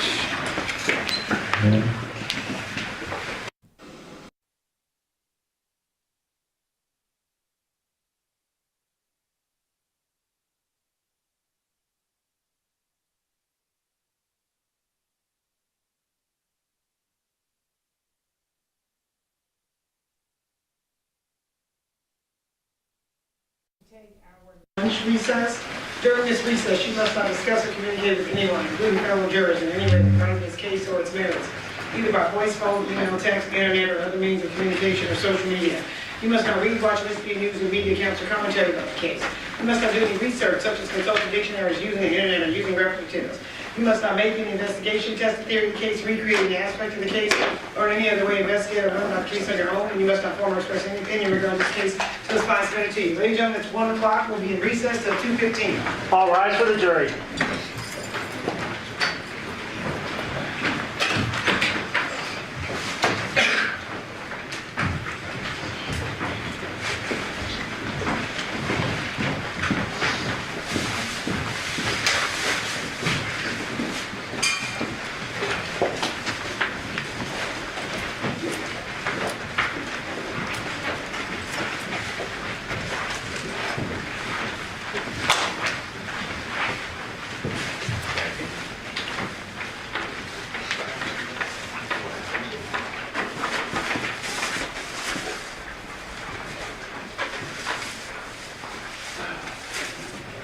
Sir, you are excused. Just remind you that you are under oath and you're not allowed to discuss your testimony with anybody, and if you could be back at 2 so we can properly start the people. Okay, thank you. May the record reflect you're outside the presence of our jury. State, has 11A been admitted?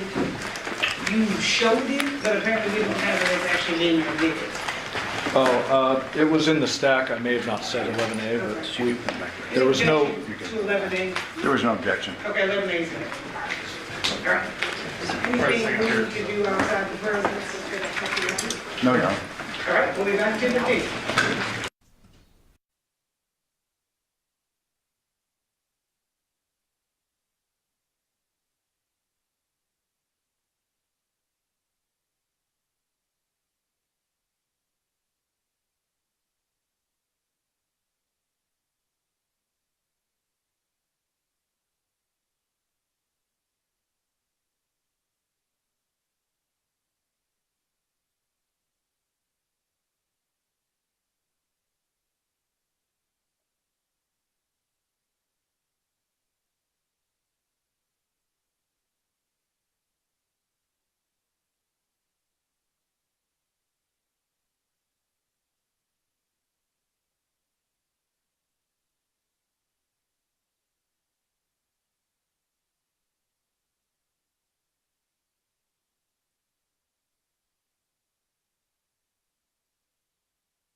Record in C 377239, State of Nevada versus Devyn Michaels.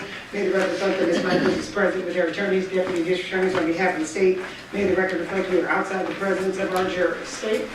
There was some confusion earlier with a late marked exhibit, so I just want to clarify for the record. 112A is the shower photo that we referenced. We moved for the admission of that because it's not admitted apparently. Okay. No objection. 112A will be admitted. To clarify the earlier record, the one I was representing was 168A is actually the backyard photo, and we would move to admit, actually that one is admitted. 168A for the record. Okay. 291A. Oh, actually. For this witness, we showed defense counsel following exhibits. I'll give you this. 239, 243, 265 through 268, 291A, 339, 344 through 352, 360 through 361, 363 through 368, 373 through 389, 394, and 436. Okay. And are those going to be stipulated, or are you? Those are the two shown. We will stipulate the admission of those exhibits. Yes, those will be admitted pursuant to stipulation. Anything else outside the presence? I don't believe so. Nope, that covers it. Okay.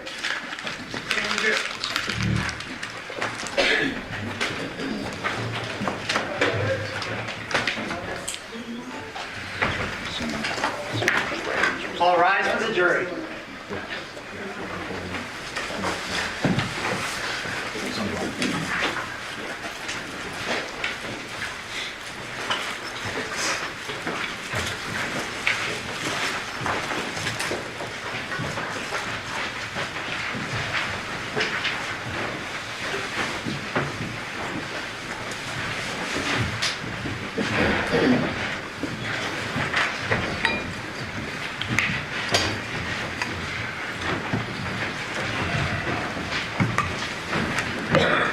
Please be seated. Your Honor, the jury's all present and accounted for. We are going to go back on the record and see 377239, State of Nevada versus Devyn Michaels. May the record reflect that Ms. Michaels is present with her attorney, deputy attorney on behalf of the state. We both are stipulated to the presence of our jury. Yes, Your Honor. Yes, Your Honor. Okay, and officer, I just remind you, you are still under oath. Statement under oath. Thank you, Your Honor. Detective, we left off hearing that recording of the first interview conducted with the defendant, Devyn Michaels, correct? Correct. If you recall, when that interview was conducted, had you and your team executed the search warrant on the Paladura home yet? Not yet. Okay. So did you have a general understanding of what you had in your scene? Not that we know. Okay. Did you know there was at least a decapitation? Yes. Okay. But anything else is kind of follows the interview? Yes. You then enter after a search warrant is authorized by a judge? Yes. And do you go into the scene itself? I do. Do you stay downstairs, upstairs, go through the whole thing? I was in charge of searching a few different locations. One was the upstairs master bedroom, one was the kitchen, another was that kind of middle room, dining room area, as well as like a converted living room section that was more of a bedroom. And is the converted room where John's body was found? That is correct. Okay. So let's start with upstairs. Was there anything of evidentiary value found upstairs? No. Anything of potential evidentiary value found in the kitchen area? No. Anything found in that level where the kitchen is? And then let's focus in on the converted room, John's room, I'm going to call it. When you went into John's room, did you get an overall perspective of the scene? I did. Did you go kind of look around and search different various items? Yes. Did you make any observations of the body itself? I did. And what were those? That the body was laying, across the bed with obviously decapitated. Did you notice a substantial amount of blood under his head? Or where his head should be, I'm sorry? There was blood on the mattress, I believe, as well as on the floor. Okay. Did you observe any blood on the ceiling, on the walls, or anything like that? I did not notice anything else there, no. And correct me if I'm wrong, but you've been in homicide about 2 years now, correct? Correct. Prior to that, had you responded to violent scenes before, even if you weren't on homicide? Of course. What types of scenes?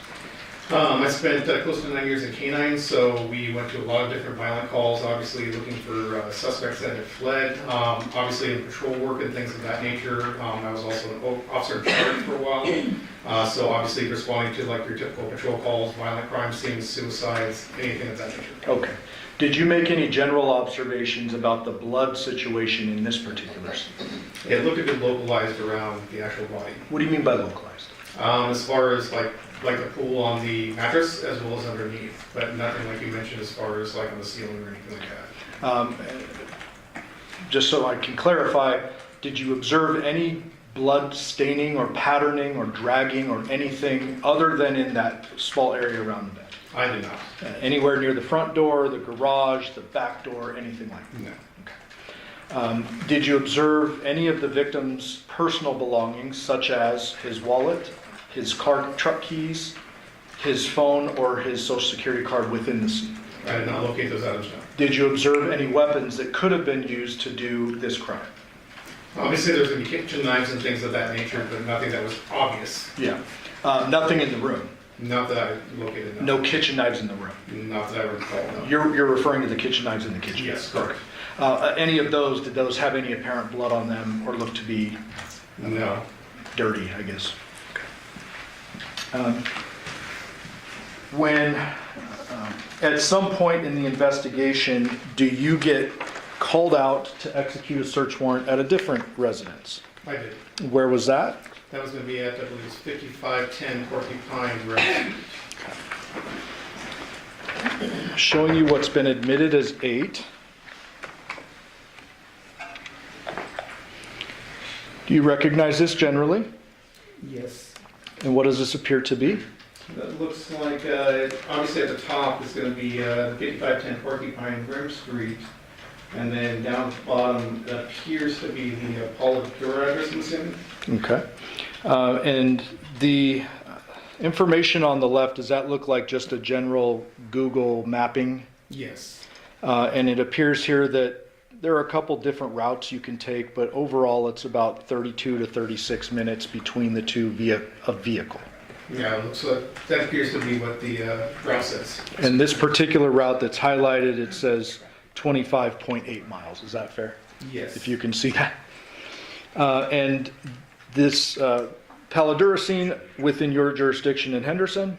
Yes. Porcupine Rim scene is within Metro's jurisdiction, but as a result of you investigating a Henderson homicide, you go into that jurisdiction. Yes. Is that common for agencies to overlap during Absolutely. investigations? When was it that you responded to this Porcupine Rim scene, if you can recall? I believe it was later in the evening on the 7th. So we're still on the 7th? Mm-hmm. Okay. Is that a yes? Yes. States 239, already admitted. Is this the Porcupine Rim address? That appears to be so, yes. And there's two very apparent vehicles, but then there's one kind of tucked behind the van. Can you see that? Yes. Were you present for the searching of any of that? For the overall residence, yes. Okay. Were you present for the searching of the vehicles, or? I believe the other detectives in our unit were actually Okay. searching those specific vehicles. Okay. And you obviously are working in tandem with other detectives and crime scene investigators as That's well. correct. So I pulled a few photos. We'll have a crime scene investigator talk about the scene later, but I want to direct you to a few things. States 265, do you recognize this? Yes. What is this? That appears to be the front entry room inside the residence. Okay. Fair to say there's a shoe rack on the right side here? Correct. And did you find any shoes that were black and white Nikes with a white Nike swoosh across the outside? I did not locate any. Okay. Showing you states 268. Is this the same room? Yes, Do you see these samurai swords here? I do. Were those of something of interest that you guys were interested in? Yes. And did you observe those? I do not recall actually pulling them out personally, but I did observe them in the room. Okay. Did somebody pull them out and check if there was blood on them? I assume so, yes. Okay. But you wouldn't know that? You don't recall? I did not personally do that. Okay. 267. I can't remember why I put this up. Do you see anything of evidentiary value found in this one? No.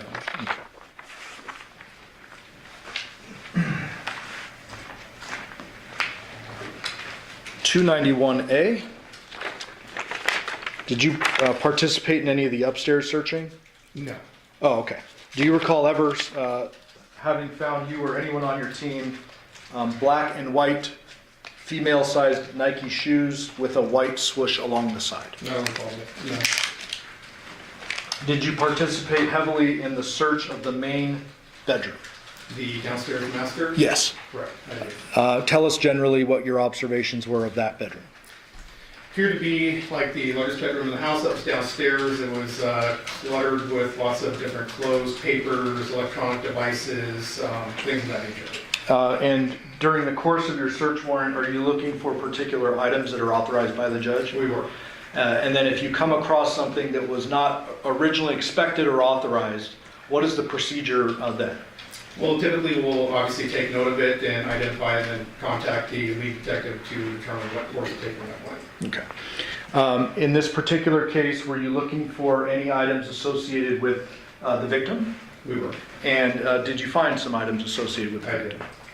did. Describe the search process and how you came upon those items. So with the search process, just when executing a search warrant, we obviously let our crime scene analysts first enter. They take overall crime scene photos of the thing, or the way the condition of the room was before we enter. After they're done with that process, then we enter, and then we actually physically search for the items that are within the search warrant. Okay. In this particular case, were you tasked with searching through the dresser in that master room? Yes, And did you find something of note? I did. What was that? I found a black wallet, as well as a set of car keys. And you know, before we get there, I'm going to show you 366. You recognize that? Yes. You remember where that was found? I believe that was on the bed. 373. What is this? That looks like the same bag with a cell phone. Okay, and then we have some items that appear to have been removed from that bag. Appears to be, yes. 374, was that an item that was in that bag? I believe so. 367, is that another item that was in that bag? Yes. 368, is that another item that was in that bag? Yes. Before the camera goes and broadcasts that to the world, can I borrow your light, please? Fair to say that's a social security card, sir? That appears to be yes. Just for the record, I've redacted out the social security number, Judge. 368.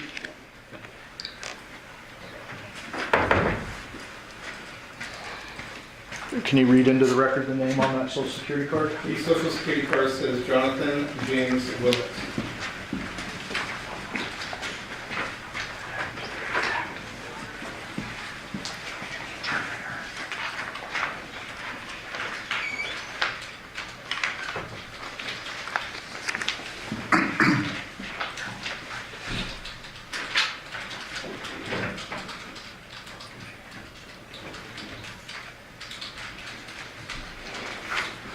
$394.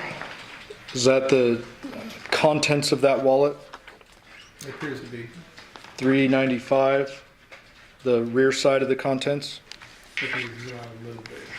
Oh, sorry. Yes.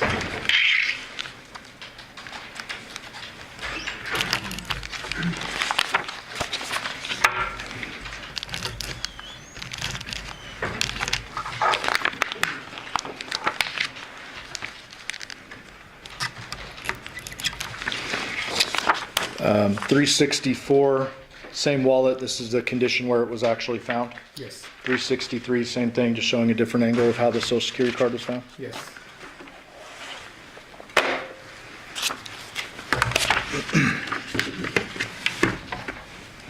You mentioned searching the dresser. I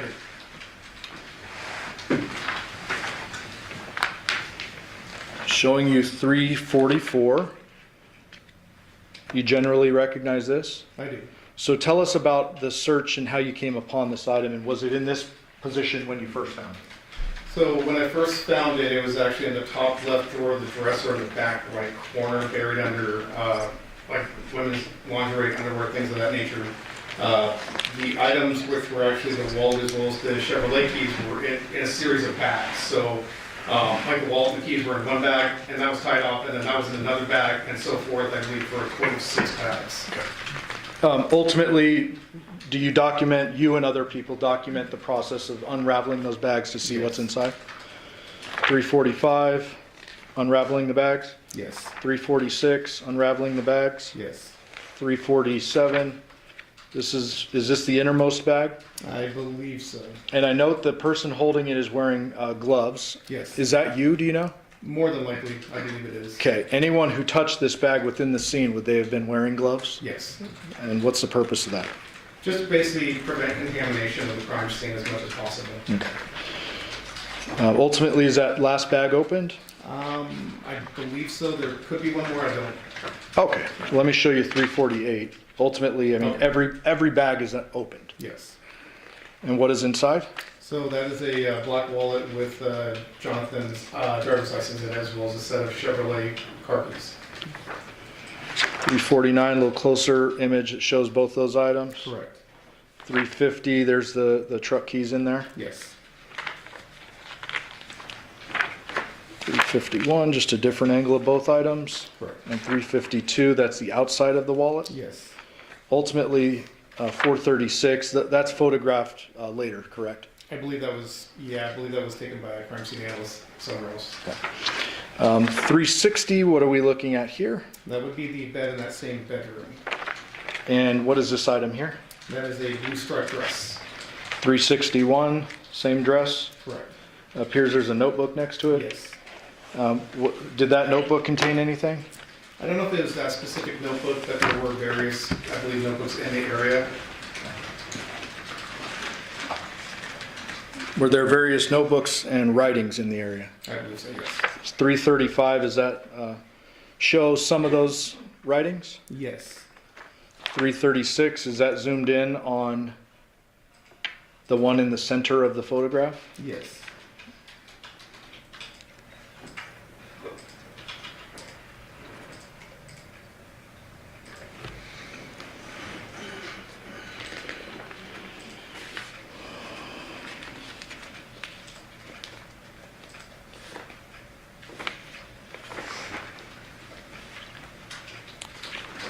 .338, is that another one of those writings? This one like crumpled up? Yes.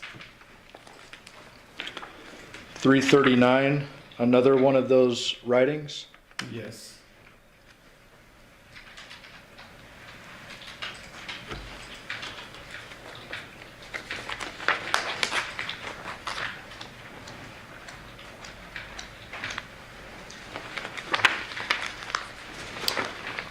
.337, another one of those writings? Yes.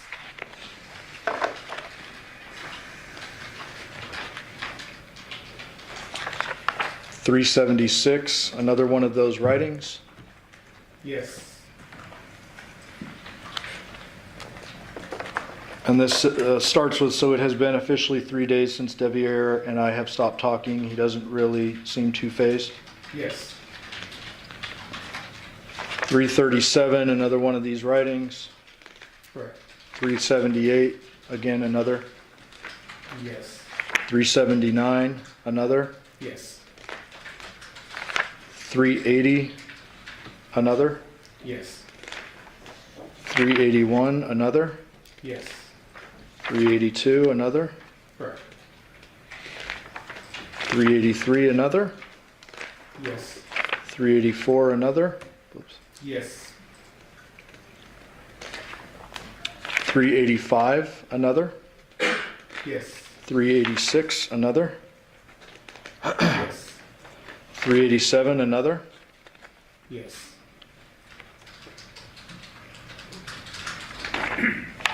388, another. Yes. And 389, the last one. Yes. This one starts with broken heart again, another lesson learned. Yes.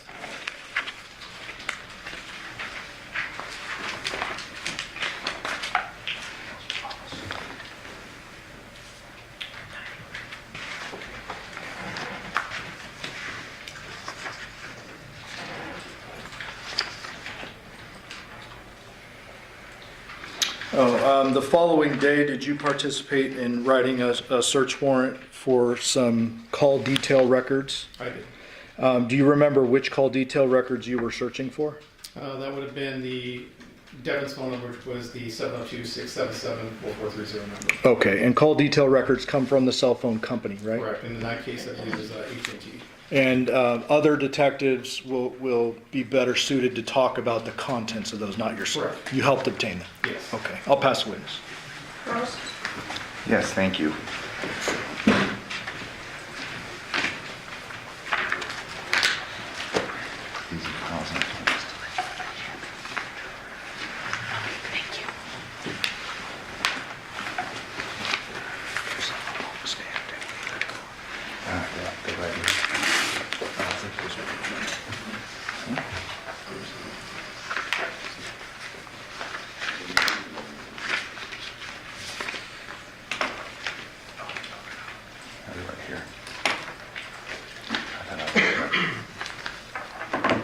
Detective, in reference to the writings that I'm gathering here from counsel's desk, you would testify that these were recovered at the Porcupine residence? Were those ones that we were just going over? Correct. Several of them, correct? Correct. You reviewed these in preparation for your testimony today? I did. Would you agree with me that these appear to be entries into a diary, perhaps? I'd say like a journal of sorts. Okay, fair enough. And did these writings contain dates that you recall? I don't recall seeing dates. Okay. So in reference to the contents of these, you can't give us any indication as to when they were written? No. Months before, years before, fair to say? That's fair assessment. Are you aware of how long the occupant, or first of all, who owned this home? Legally, I don't know exactly who owned the home, but I was told that Devyn and Deviere lived there. Okay. Are you aware as to how long Devyn had been living there? I am not aware of that. Years, months, no idea. In fact, you have no idea where these were authored, correct? No. Were you aware of what was going on between the two houses, the Palmadura house and the Porcupine house? Occupants, what was going on, a move? Were you aware of what was going on? Yes.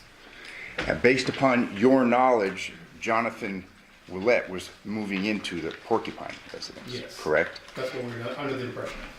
And that was the residence where you found the wallet, the keys, social security card, correct?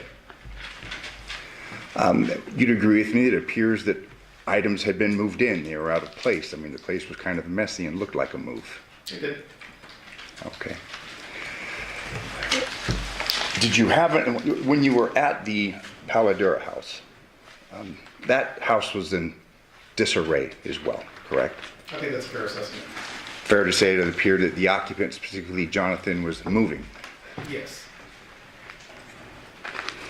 In reference to the interview that you had had with Devyn, that interview began approximately 12 p.m.? I believe so.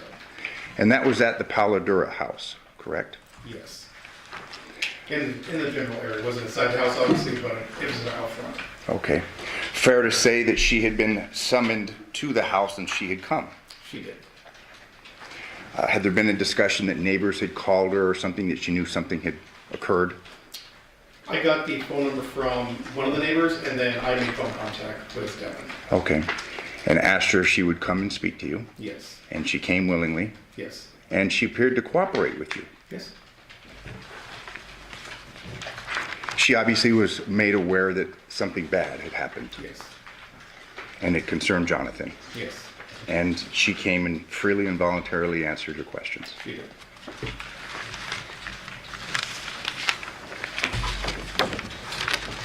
Thank you. I have no further questions. Oh, actually, one more question. You were given the map, the distance between the two houses. Do you have that, counsel? Yeah, right. I have one map. It's probably under this. Do you recall that it was a Google map in the distance? So that would have been that map, yes.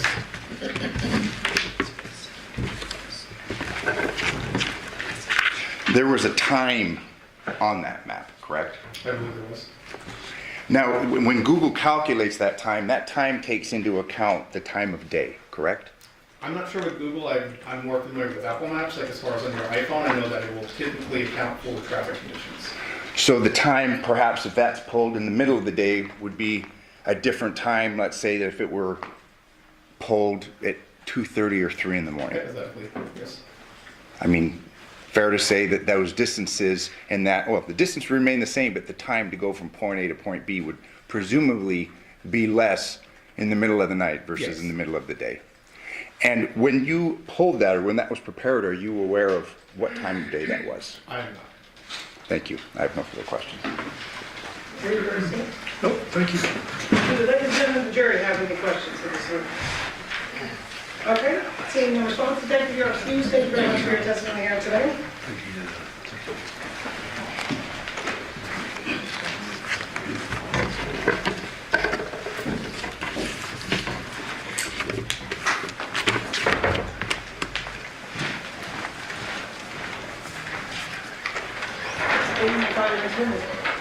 The state calls Deviere Willette.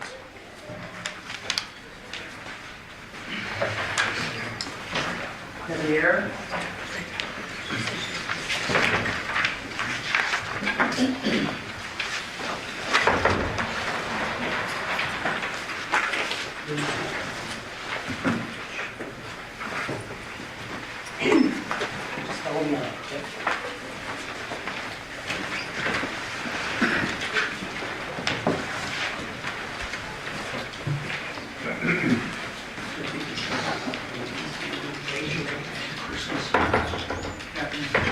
You solemnly swear or affirm the testimony you're about to give in this action shall be the truth, the whole truth, and nothing but the truth, so help you God?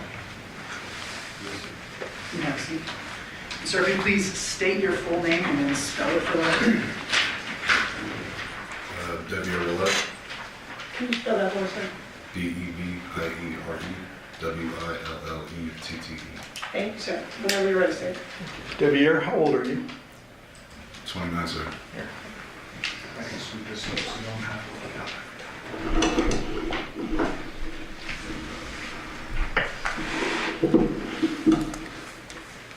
what is your birthday? March 1st, 1996. What was your relationship to Johnathan Willette? I was his son. Do you have siblings? I have 2 younger sisters. And what's your mom's name? Arminthia Sanders. Do you remember or know when your dad and Arminthia split? I was probably about 9 years old. When they split and you were 9 years old, where were you guys living generally? Was it here in Vegas? I don't remember. Did you go back and forth between Vegas and California? Yes, sir. Quite a bit in your life? Every summer. Okay. Did there come a point in time where your dad moved here and stayed in Vegas pretty much permanently until his death? Yes, sir. And where was he living in the latter years of his life? On Paul, Georgia. Is that with your grandma? Yes, sir. Is that Yoko? Yes, sir. Did there come a point in time when you were introduced to a woman by the name of Nikki? Yes, sir. And ultimately, you end up getting married to Nikki. Yes, sir. And we have a lot to unpack here. I'm sorry to air your dirty laundry, but we have to ask a lot of questions about this, okay? When you first met Nikki, was she dating or in a relationship with your dad? They were dating at the time. They were dating at the time? Yes, sir. Where were they living at the time, if you know? I don't remember. When your dad and Nikki were together, did they eventually have children? Yes, sir. And is that your 2 sisters? Yes, sir. We don't need to say their names, but what are their approximate ages?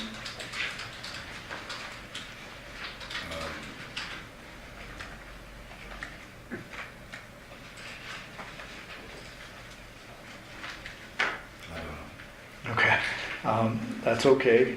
I just need an approximate. So are they right now under the age of 13? Yes, sir. Okay. So, were you in kind of living with Dad or anything like that when he was with Nikki? Yes, sir. And when they had the children together, were they living together? Yes, sir. Do you remember where that was? Not the numbers, but it was on Blue Magic Street. Blue Magic? Yes, sir. Is that here in Vegas? Yes, sir. Before the girls were born, did there come a point in time where you and Nikki became intimate? Or was it after? It was after. Okay. So girls are born. Do Nikki and your dad stay together after the girls are born? Yes, sir. And for how long did they stay together before they split?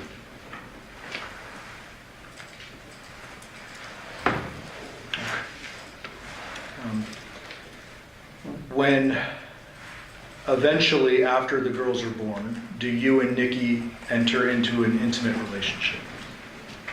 Yes, sir. About how old were you at that time? 19. 19 years old? Yes, sir. Do you know how old she was at the time? No, sir. How was it that that relationship kind of started?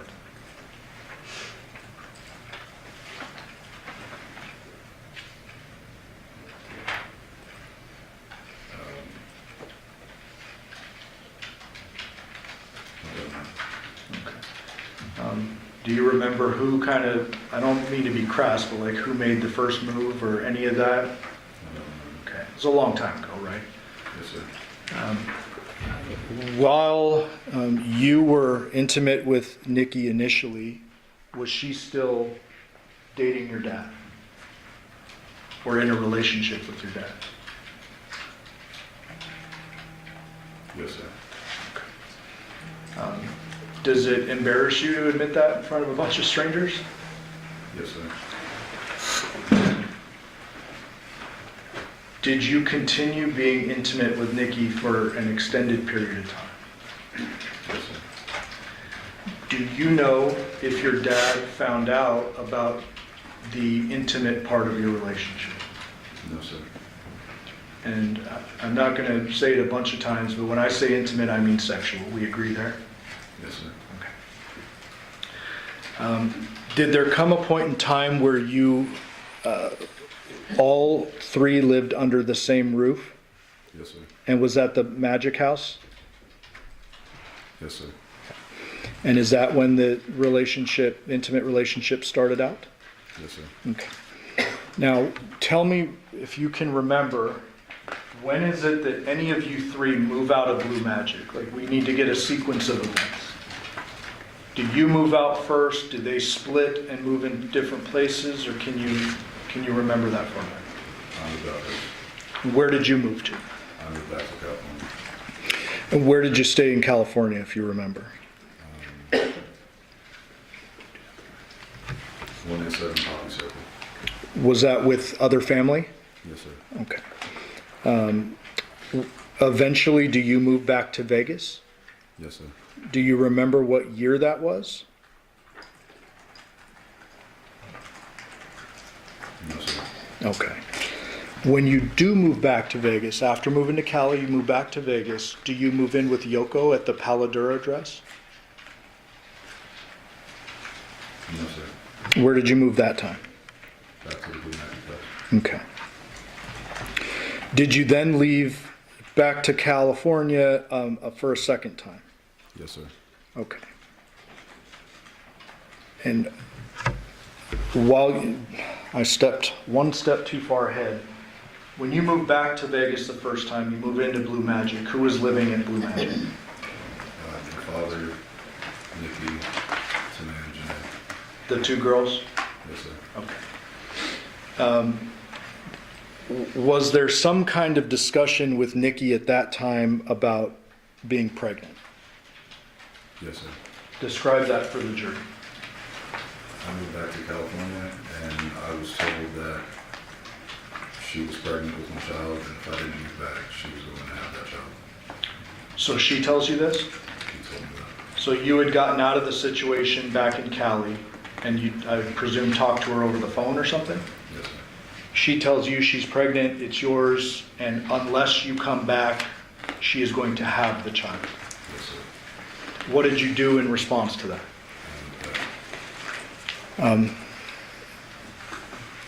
Did you witness her go to a doctor? No, sir. Did she tell you anything about that child she claimed was yours? She told me that she had gotten an abortion. But you never saw any documentation or No, sir. anything like that? Okay. So you're pulled back into this situation, you're back here in Vegas, and then you move out again to California. Yes, sir. When you moved back to California that time, do you remember your dad, Nikki, and the girls still staying at Blue Magic together? Yes, sir. Okay. So then you go back to California, and when is it that you return?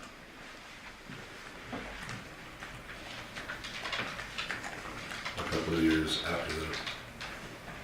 A couple of years? I believe it was 4 Okay. years after. And you spoke with Ms. Griffith and I last night, right? Yes, sir. We talked about, I'm going to ask you some questions, and if you don't know a date, you estimate, but don't guess. We're in agreement there, correct? Yes, sir. So you're doing your best with the dates? Yes, sir. Okay. When you moved back this time, were the girls living with Nikki and just Nikki? Yes, sir. Where was your dad living? Paul Drive. Where did you move to? Paul Drive. So you lived with your dad? Yes, sir. Who else lived in the home? Yoko and Yoshida. Okay. Is Yoshida Yoko's partner, friend, boyfriend? Yes, sir. They're elderly folks. Yes, sir. When you lived with your dad, how was your relationship at that time? It was fine. I worked with him. You worked with him too? Yes, sir. Doing what? Anything and everything. Okay. From moving houses to setting up backyards. Moving houses, setting up backyards? Okay. So let me ask you kind of a general question before we move on. Is it fair for me to say that your dad was in and out of your life growing up? Yes, sir. Did you have a strong relationship with your dad as you're getting into your late teens, early 20s, or was it just kind of a, that's my dad and don't see him too often, or what? No, I love my father, so we have a strong relationship. Okay. Did there come a point in time when you're living with him at Paladura and working that you guys have some disagreements about work and other stuff? Yes, sir. Would you consider your dad to have been a hard-headed person? Yes, sir. Okay. Was he an opinionated guy? Yes, sir. Okay. Did you ever tell your dad that you had been having a sexual relationship with the father of his other children? The mother, you mean? The mother. Jesus, I said father. Yeah. No, sir. I apologize. Knowing your dad as you did, if he had known you were having a sexual relationship with his mother of his children, is he the type of guy that would have just said nothing and let it go?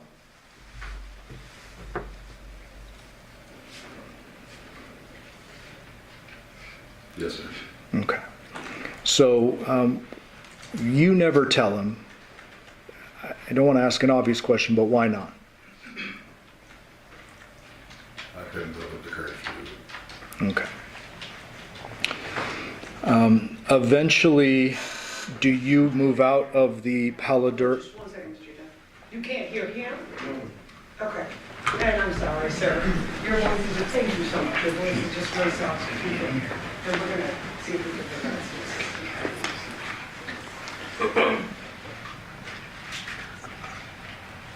Sir, can you just like say test for me? Oh, test. Can you hear him better now? Okay. Go ahead, Mr. Chairman. Thank you, Judge. I'm sorry.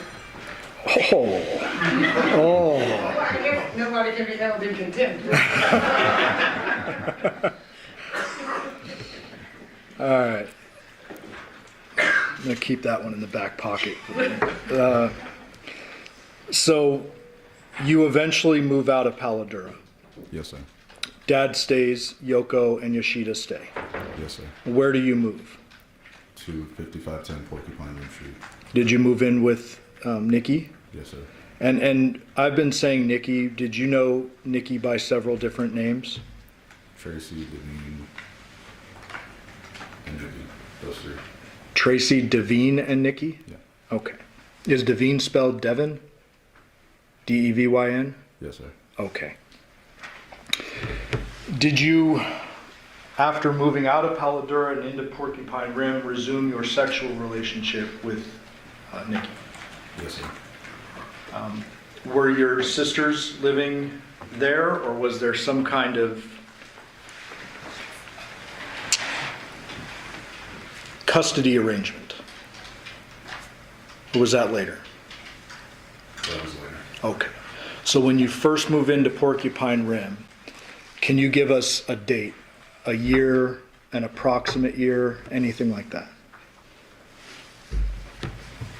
And if you need to use the date of your dad's death, August 7th, 2023, as a point of reference counting back.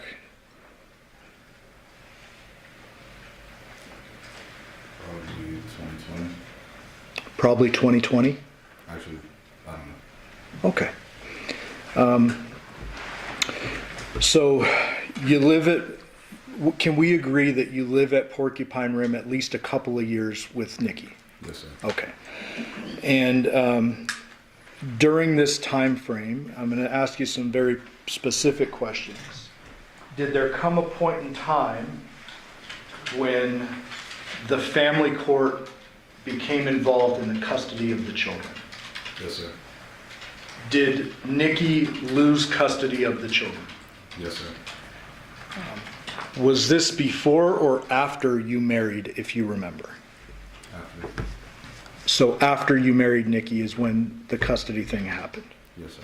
Prior to that, were the girls living with you and Nikki at Porcupine Rim for however long you were living there? Yes, sir. Okay. And Dad, to your knowledge, is still living across town? Yes, sir. Okay. When Nikki lost custody of the children, did they move back in with your dad? Yes, sir. And to your knowledge, did they live out at the Paladura address? Yes, sir. Do you know how long they lived at Paladura with your dad? No, sir. Okay. Did there come a point in time in the summer months, just before your father's death, that the girls moved back in with you guys, you and Nikki at Porcupine Rim? Yes, sir. Did they stay over the summer?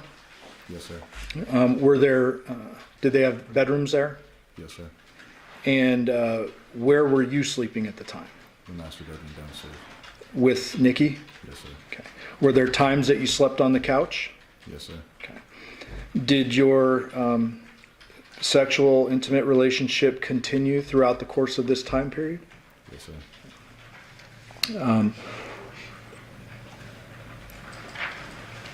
I hate to air out your laundry, like I said, but I just have to ask it. When you're having this sexual relationship with Nikki, is it a tumultuous relationship? I don't know the definition of that word. Okay. Is there a lot of kind of arguing and back and forth, or you describe it for me? There was arguing back and forth. Were there times in which you yourself were trying to get out of this relationship? Yes, sir. Describe that. How many times? What's going on in your head at this time? That when I tried to fill some shoes that I had no business filling. Whose shoes? My father's. Okay. Fantastic. We can just get a little bit closer to me. It's okay. So I believe you said that you were trying to fill some shoes that you had no business filling. Is that fair? Yes, sir. As a result of that, did you start to get a little uncomfortable and attempt to leave a couple of times? Yes, sir.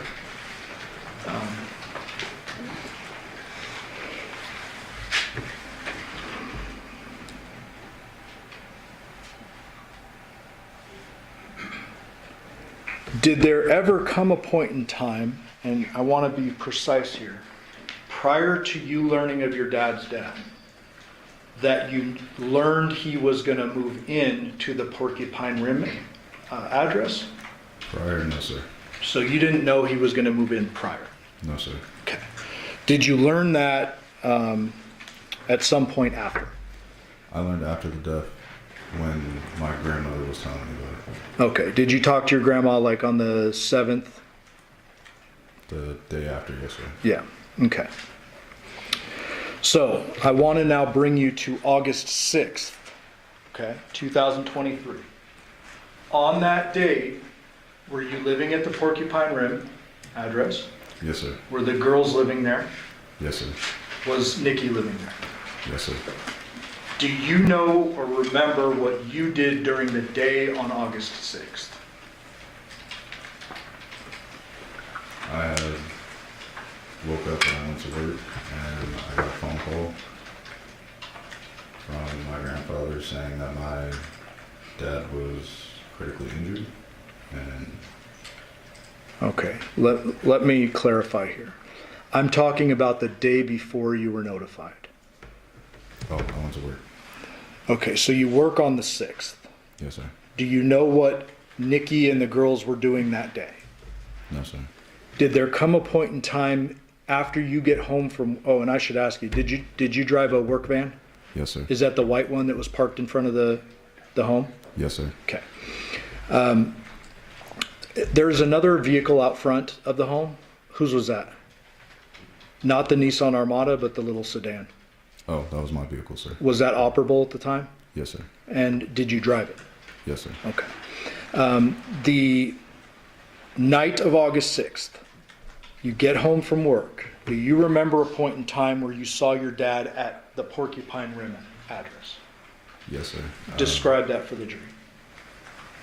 So I just got off work. I was helping with the girls with their homework, and I believe I went into the garage and I saw my father bringing over a bunk bed and a desk for the girls, and his back was turned to me, so I closed the garage door. So you didn't talk to him? No, sir. How was your relationship at that point in time? We hadn't talked for a while. At some point prior to that, had he learned that you had actually married Nikki? Yes, sir. How was that conversation, or if you had a conversation about it? He sent me a text message asking, or saying, I don't know what you're doing, but it's not right. And I responded with half of what you know is true and the other half isn't. Okay. So your dad clearly knew you were formally married. Yes, sir. Do you remember the date you got married? No, sir. Did you ever get divorced? No, sir. Is that something you would like to do? After this, yes. Okay. Once this trial is done? Yes. Okay. That night when you see your dad moving the girls' stuff into the garage, you don't talk? No, sir. Okay. What did you do after that? Did you just go back inside or what? I went back inside and I continued watching the movie with the girls. Okay. Tell the ladies and gentlemen of the jury kind of how the night progressed from there.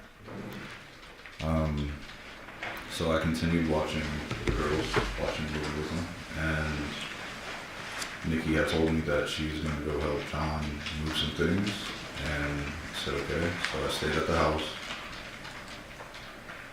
We continued watching the movie, and I believe when the movie was over, I had put them down to bed, and I myself went to sleep. Do you remember where you put them down to bed? Yes, they had individual rooms upstairs. So I took them upstairs, I had them change into their pajamas, and then went to bed. Okay. And then where would you have gone to sleep that night? Downstairs in the master bedroom. Do you remember texting Nikki saying something to that effect? I remember texting her, letting her know that I had put the girls to sleep, and I myself am going to sleep because I was working next day. You had work the next day? Yes, sir. What time did you typically work? I believe it was 8 a.m. or Okay. So, I'm not going to show you a text message, but you remember sending a text message. Do you Yes. remember the time of that text message?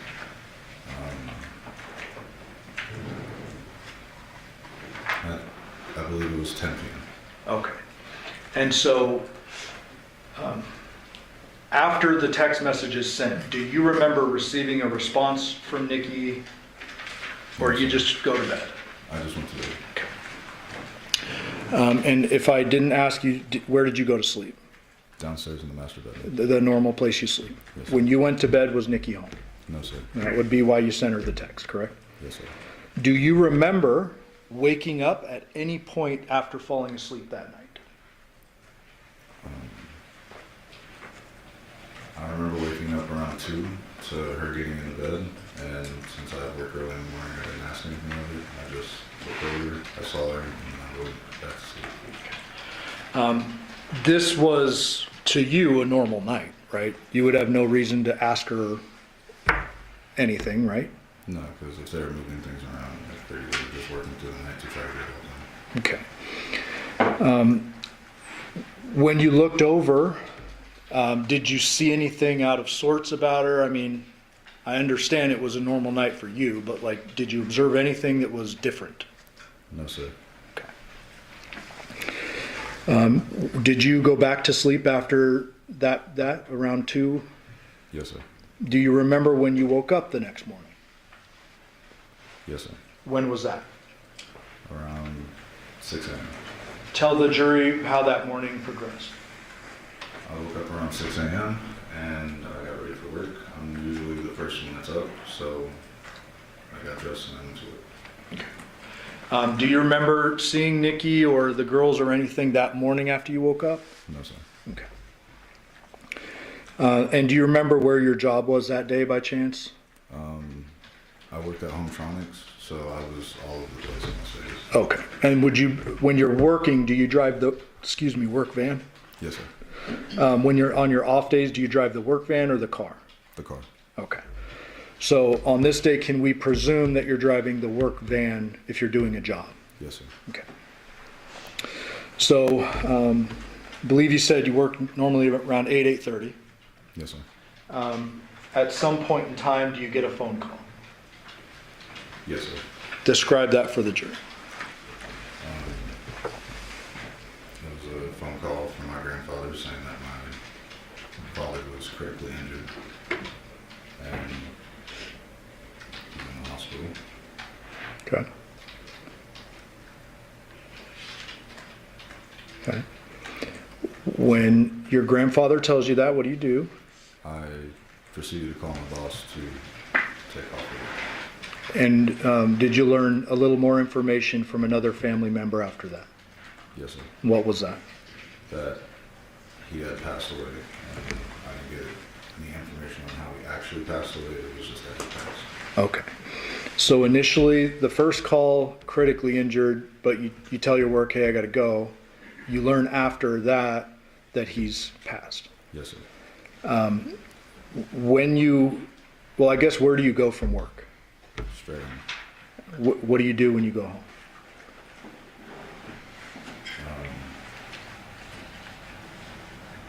Started drinking. Okay. Did you drink back then? Yes, sir. Do you remember, before you started drinking, if the girls or Nikki were home when you arrived home? No, sir. You don't remember, or they were not? They weren't home. They were not home? No. Okay.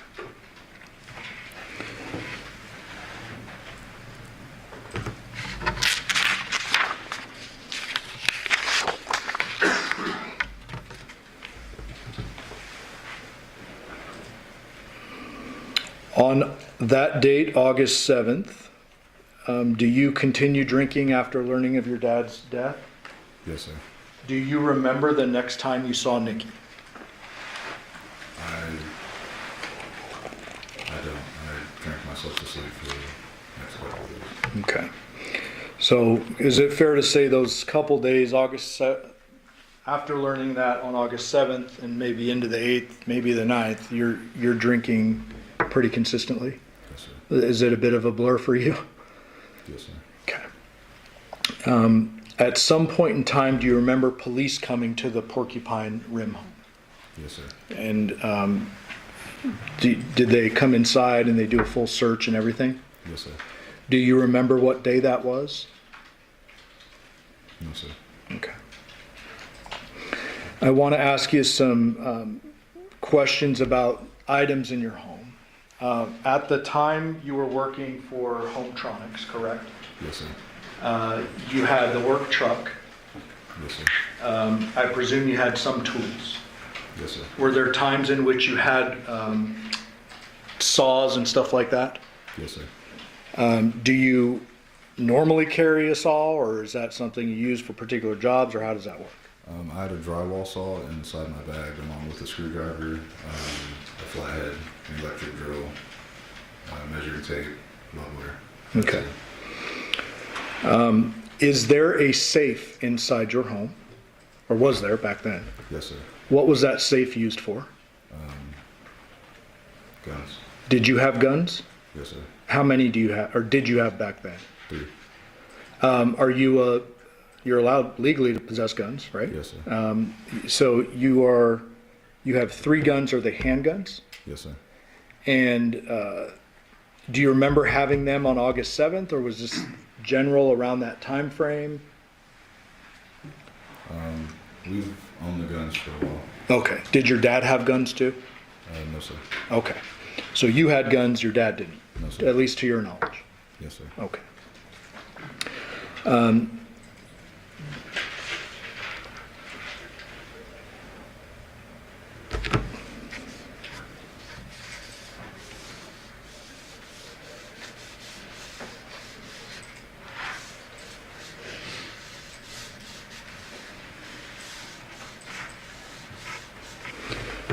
So, try to give us any memory you have, but you don't remember the next time you saw Nikki, but you did see Nikki back at the home, right?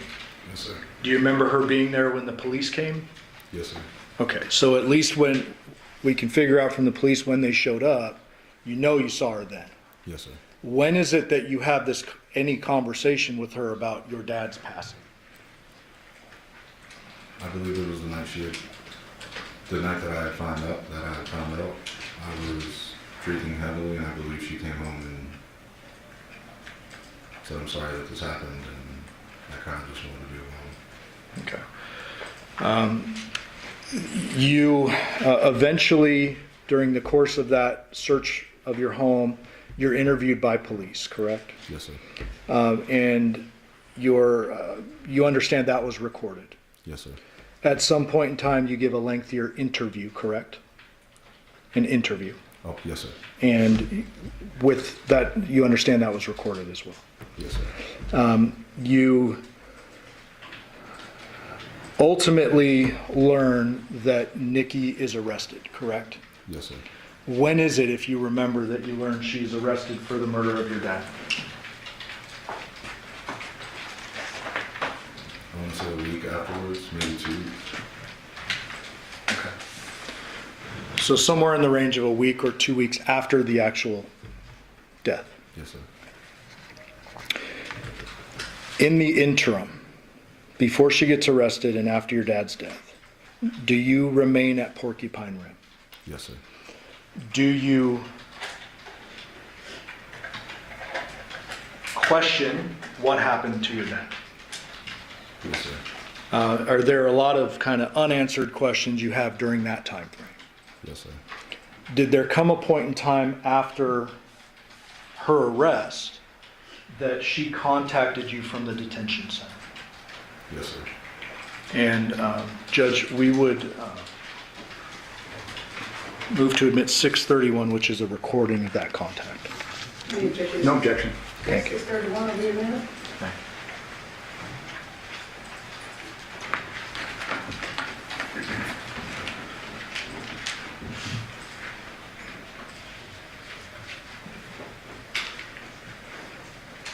Permission to publish? Yes.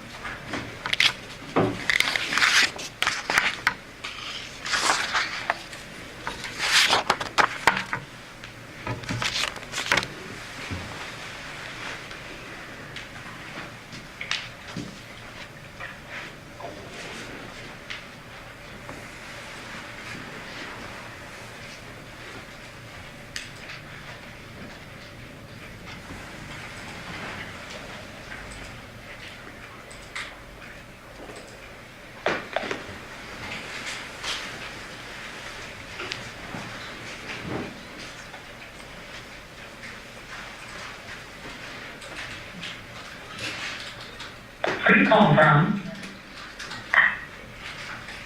an incarcerated individual at Henderson Detention Center. This call is not private. It will be recorded and may be monitored. If you believe this should be a private call, please hang up and follow facility instructions to register this number as a private number.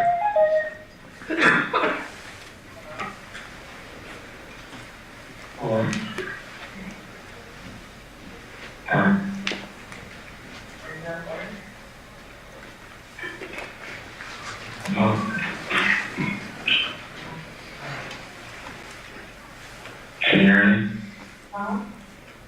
Can you hear me?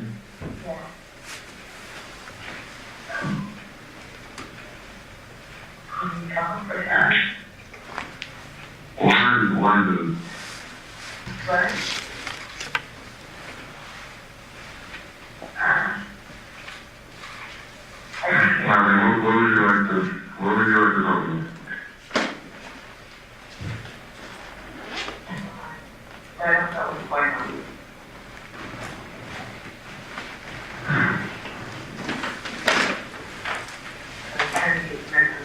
They won't tell me anything.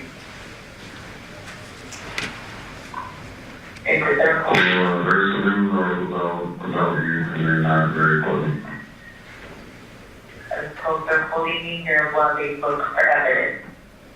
Because they don't have any evidence.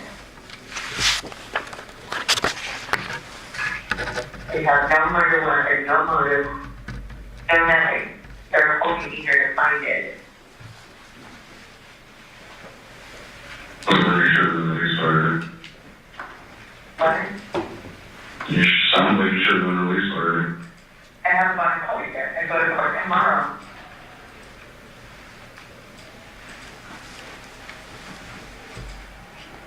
Okay, well, I'm not going to California.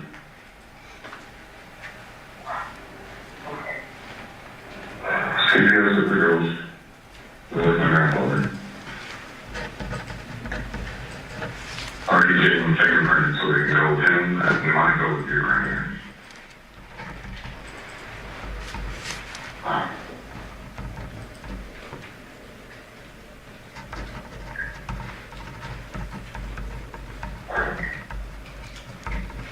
So will you get released tomorrow?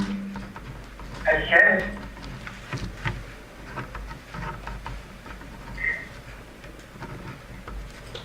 That's what I'm hoping for. And that's literally what's going on. They have Did you ask what's going on? yes. They have absolutely nothing on me. They said, they showed me a picture of a bottle of soft scrub cleaning detergent. And they said, you have one in your house. And I'm like, okay. They're like, well, this was used at his house. Like, you're fucking joking, right? Like, that's literally what they showed me.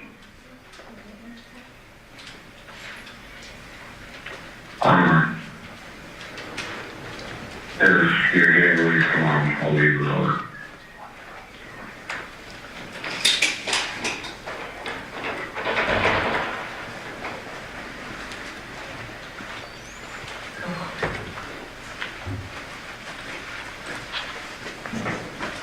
So, I hear you're leaving, and you go to California? I'm literally planning on it because I'm supposed to leave. All these articles about you says you're not leaving. Oh, what about? There's a lot of news articles about you and what happened. News article? Yes. Okay. Well, I don't know if you get released. I still don't know what to believe. I'm sorry. But, yes, I'm going to California. And if you are getting released tomorrow, I'll leave it over. If not, then I have to do something with them.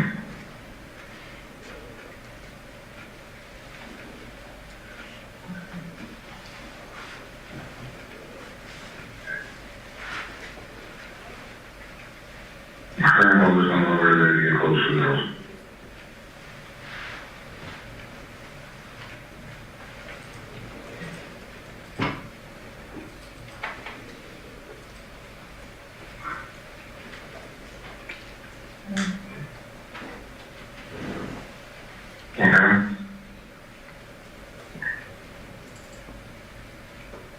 He just started taking movies or news articles about me and how literally nothing.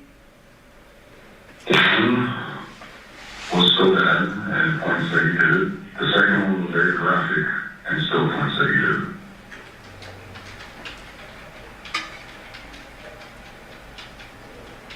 Like I said, if you're going to court and they're going to release you, I still don't know what to believe and I can't be here.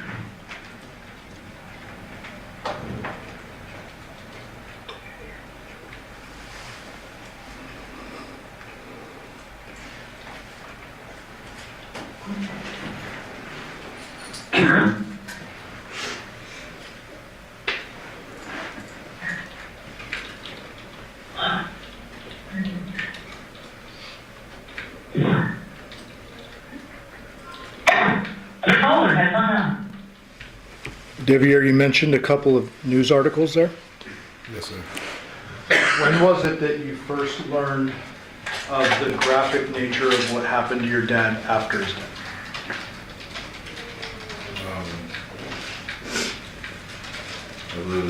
I believe it was a day prior to the phone call that I was sent an article from the Las Vegas News explaining what had happened to my father and that she was involved. Okay. At the end of that phone call, somebody hung up. Who did that? She did.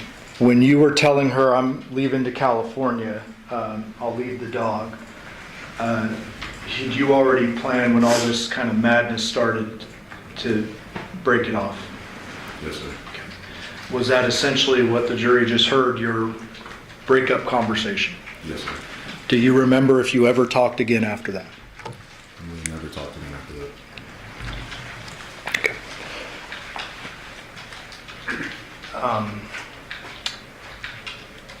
Look at me. Did you kill your father? No, sir. Did you have any involvement in killing your father? No, sir. Did you have any involvement in what happened to his body after? No, sir. Pass witness. All right. Ladies and gentlemen, it's going to be a moment of cross-examination, so we're going to take a brief recess before we get to cross-examination of this witness. During this recess, you must not discuss or communicate with anyone, including fellow jurors, in any way regarding this case or its merits, either by voice, phone, email, text, internet, or other means of communication or social media. You must not read, watch, listen to news or media accounts or commentaries about this case. You must not do any research, such as consulting dictionaries, using the internet, or using reference materials. You must not make any investigation, test the theory of the case, recreate the aspect of the case, or in any other way investigate or learn about the case on your own. You must not form or express any opinion regarding this case, so it's fine submitted to you. Ladies and gentlemen, 3:25 will be in recess until 3:40. All rise for the jury.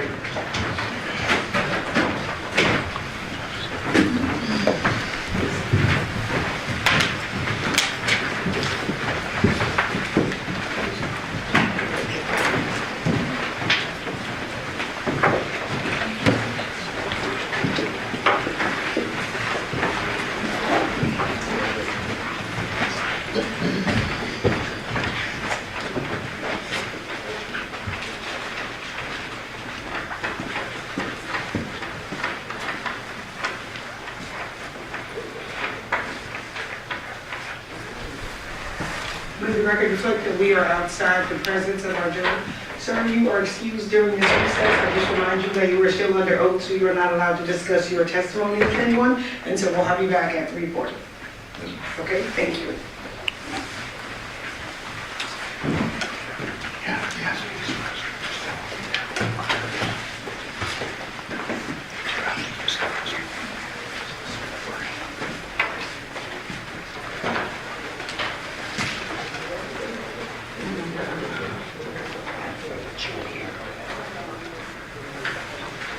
Okay, the record reflect that we are outside the presence of our jury. Do you guys have any matters outside the presence? We've got proposed exhibits, if we could have a Can few we just have a minutes. minute? Yeah. Okay, sure. All right, I'll come back with like a couple minutes as far as.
Please be seated. Your Honor, the jury's all present and accounted for.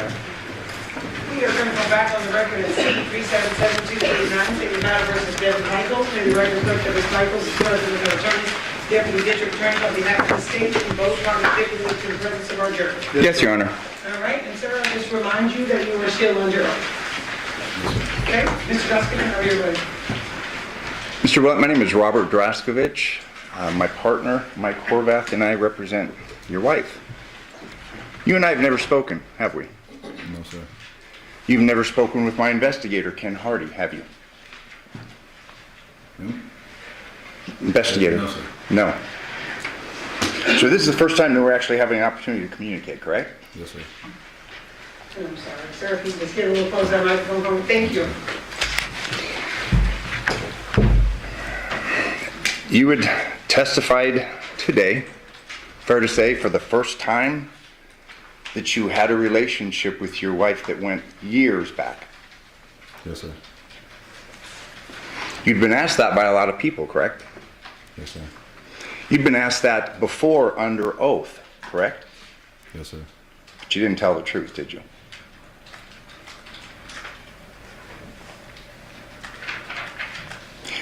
Sir, you were given copies of your prior statements in preparation for your testimony today, correct? Yes, sir. You were. You're a smart man, aren't you? No, sir. And you reviewed those copies of your statements in your testimony, correct? Yes, sir. Because you wanted to be prepared for today, correct? No, sir. I see. Sir, if you could speak up for me a little bit. You had testified today that you learned of your father's death for the first time about 1 o'clock on August 7th, 2023, correct? Yes, sir. You'd said, I believe it was your grandfather? Yes, sir. Now, you were interviewed by police just shortly after that, correct?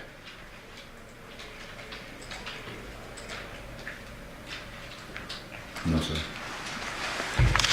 You were interviewed at 2:35 p.m. August 7th by Detective Ozawa. Yes, sir. He came to ask about you, your wife, stuff what was going on in the house and at the other house, correct? The Paladera house. Yes, sir.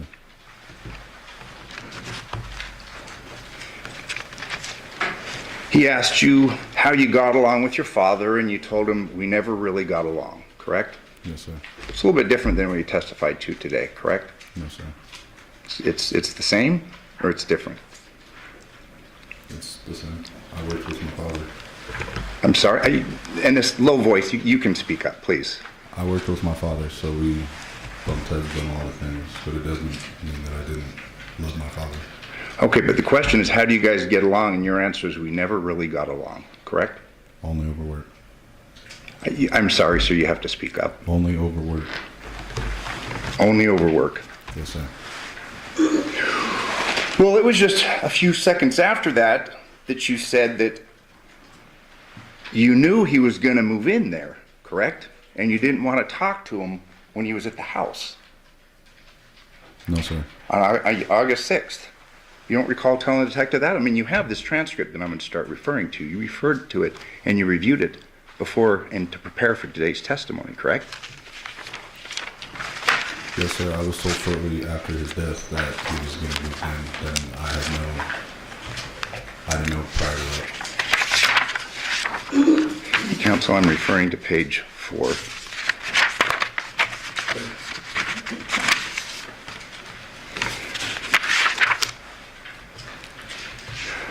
I'm sorry, I'll start on page 3.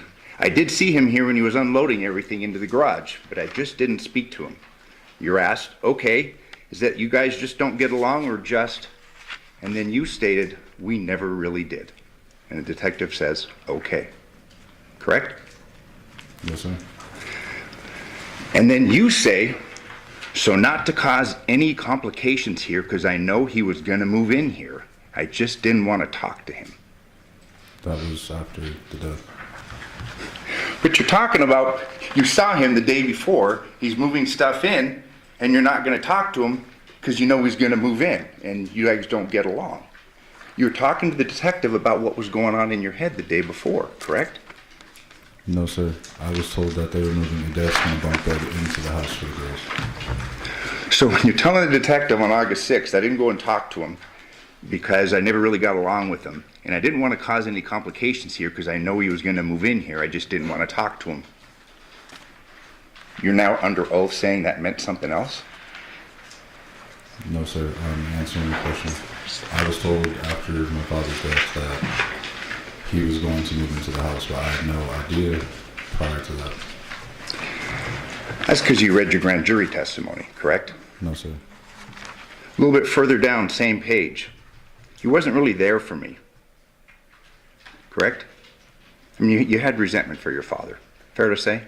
No, sir. And then kind of realized who he was as a person. And when you were talking about moving out of Yoko's house, you said, I got out as soon as I could, correct? Yes, sir.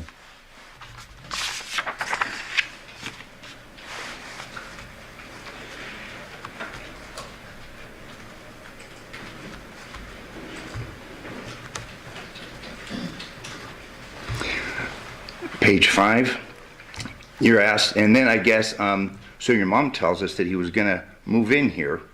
What's that arrangement? And you said she was going to tell me to move out, or she was going to give me some time, but he needed to get out of Yoko's house, and she was going to let him stay here, correct? Yes, sir. And then you were going to move out, and you say, correct? Yes, sir. So you're telling the detective who you speak to for the first time that you knew that Dad was pushing you out and that you were moving out of the house, correct? I was told that the day before.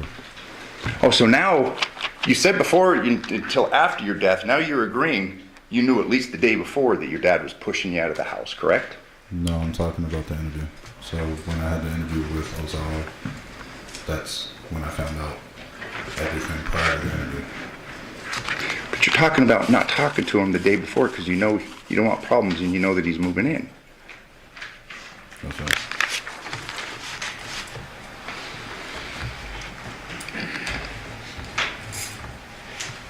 Page 6. So we don't get along. So she was giving me the heads up so I can move out. Correct? No, sir. You're saying no? And I won't misread anything. I mean, these are your words. Can you repeat it? So we don't get along. This is like the third time you're saying this. So she was going to give me that heads up so I can move out. Yes, sir. And then the detective asks, and this is the second thing about your marriage. He asks you about your marriage, correct? And you say, yeah, we're married. Yes, sir. Correct? And you tell the police officer that we're certified, but it's not like we're really. Because she has a whole bunch of health problems, all that stuff. Remember that conversation you had with the detective? Yes, sir. So he asked you, so it's just like worked out for like insurance, you're saying? And you say, well, not like anything bad, but like for the girls, correct? Yes, sir. That wasn't true, was it?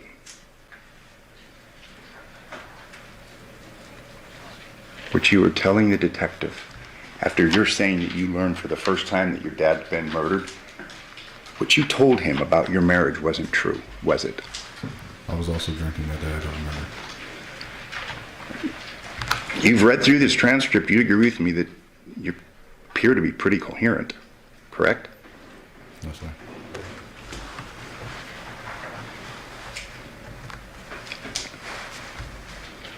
And you'd agree with me that Detective Osaka was kind of confused, and he's saying, well, wait a minute. She had kids with him, but you're his son, correct? Yes, sir. And it is clear Yoko didn't know, correct? Yes, sir.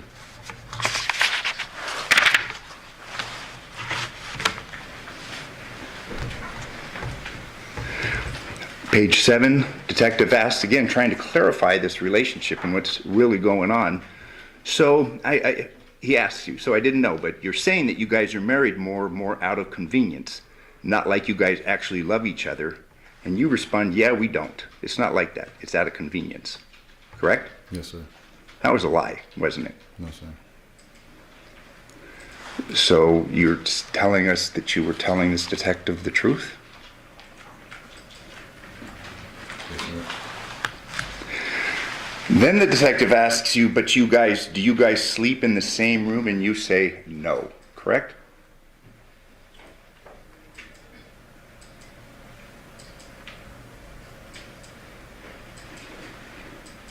Yes, sir.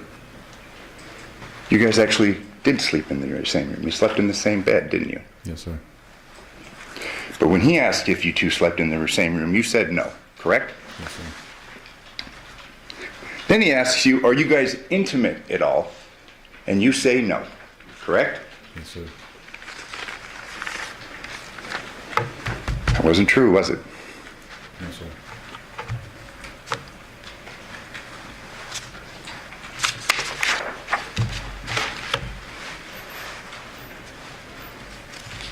Fair to say that you were downplaying your feelings for your wife when this detective came to ask you about the murder of your father. Yes, sir, because I didn't know what actually happened to my father. Please say it again. Yes, sir, because I didn't actually know what happened to my father. Okay. But you're lying to the police officer about your relationship with your wife, correct? Yes, sir. So the detective, page 8. Okay, so then you knew he was moving in, and she told you that you were going to have to move out. And your response recently, yes. It was kind of a short notice, but yeah. And I mean, I know the person he is, so I was like, okay, whatever, I'll deal with it. That's what you said to the detective, correct? Yes, sir.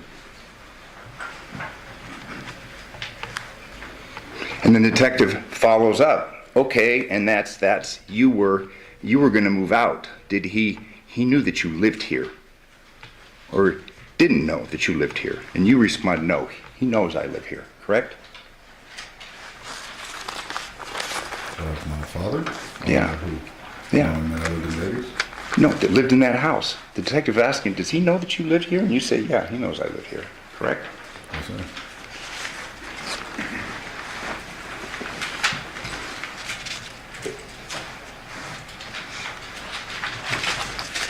You did confirm that you knew that she was going over there to your dad's house with the girls, correct? Yes, sir. That was the joint custody that they had. Yeah. And the detective, confirming that you know that he's moving in and that you're going out, asks, why was he moving out of the other house? And you said, because they all they do is scream and yell. When I was over there, my grandma would go downstairs at 6 in the morning yelling at him for the car payment, correct? Yes, sir. And you also say, I think my grandma was kicking him out, correct? Yes, sir. It's true. And trust me, I'm not going to tell you anything you didn't say, okay? I'm not trying to trick you.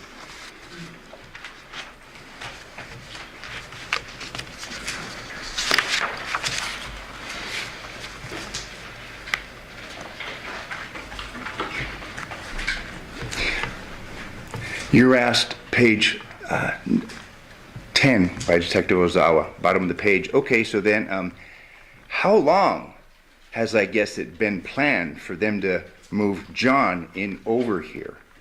Your response, I have no idea. Like, it was ran by me that, because we all know how he is. And it's like, okay, if he's moving in here, and if he's going to be homeless, I get it. I can move out and go somewhere, because I have a legitimate job, correct? Yes, sir. So this isn't some one-off. You repeatedly confirmed to Detective Ozawa that your dad was moving in and that you were moving out, correct? Yes, sir. But you had the legitimate job, correct? We both had legitimate jobs. You had a good job. His job was better than mine. He was a mover, part-time, correct? He did everything. Your grandmother was always angry at him because she owed him money. Fair? Fair. But you had a steady job at Hometronics, correct? Yes, sir. So you had the good legitimate job, but you were the one getting kicked out, correct? Yes, sir.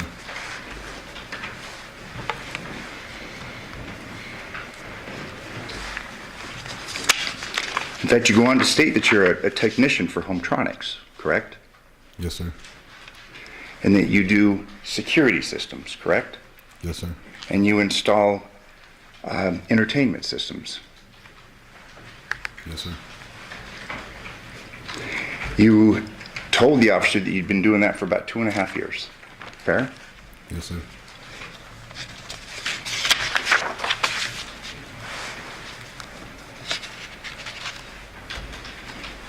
You were asked again by Detective Ozai, well, since you knew you were moving out, where are you going to move into? Where are you going to move to? And you tell him, and this is page 12, counsel,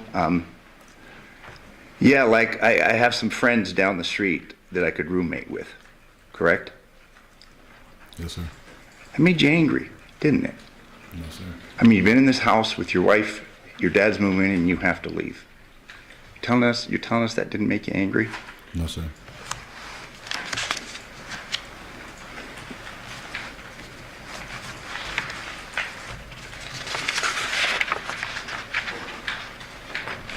Now, today you testified that you'd worked the day before, August 6th, correct? Yes, sir. But you were actually off the day before, correct? You didn't work on August 6th. I was drinking a lot, I don't remember. But you would first tell the police officer, yeah, I worked yesterday, but then... Sir, I'm gonna have to have you to speak up. The jury's having a hard time. Sorry about that. Is that better? Okay. If you could just please repeat your answer. Trust me, I'm not trying... If you could speak up, please, and just repeat that last answer. I was drinking a lot and I don't remember.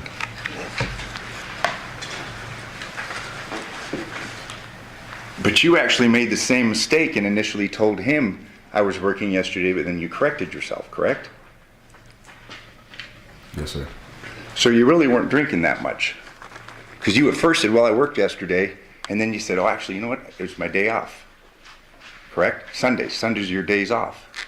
That was 10 years ago and I was drinking very heavily for my father's death, so I don't remember. Okay. But sir, this conversation occurred August 7th, 2023. All right? Sorry. Or, I mean, you do... Fair to say, it hasn't been that long, has it? Not 10 years.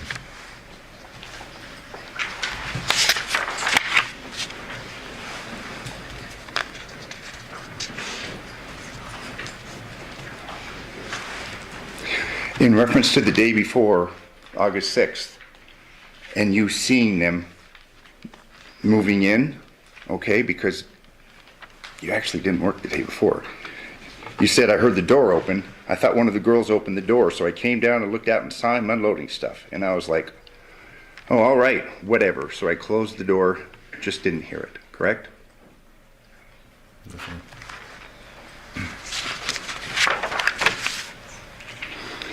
And at this point in time, you tell the detective that you actually don't have a room in the house, correct? Yes, sir. But that wasn't true. I mean, you were sleeping with your wife in the same bed, correct? Yes, sir.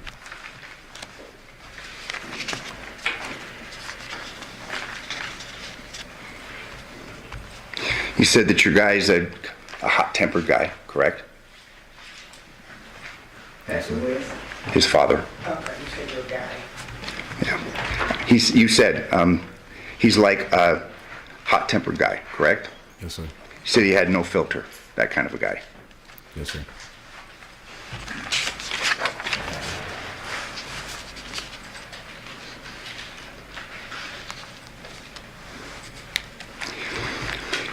You were asked, okay, so when you left Yoko's house, and that was a couple of years before, correct? Yes, sir. How often do you talk to him? And your answer was not at all, correct? Yes, sir. And the detective says, oh, and you say nothing. I mean, you say nothing, correct? Meaning you guys don't talk. After he found out that we were married, we didn't talk after that. detective asks you, he didn't call you or nothing, and you said no, correct? Yes, sir. No text, nothing like that, and you said no, correct? Yes, sir.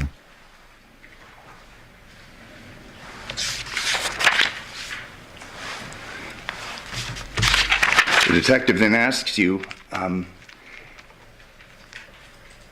about you speaking with him a couple of months ago, and what did that entail? Like, what were you guys doing at that point? You correct him and say, I didn't say I spoke to him a couple of weeks ago, correct? Yes, sir. And then the detective says, I thought you said the last time you spoke with, like actually talked to him, was a couple of months ago. And you say, well, like it was probably years, correct? Yes, sir. You say, he doesn't call me on my birthday, not on Happy New Year's, like none of that. So not Thanksgiving, so we just didn't talk, correct? Yes, sir.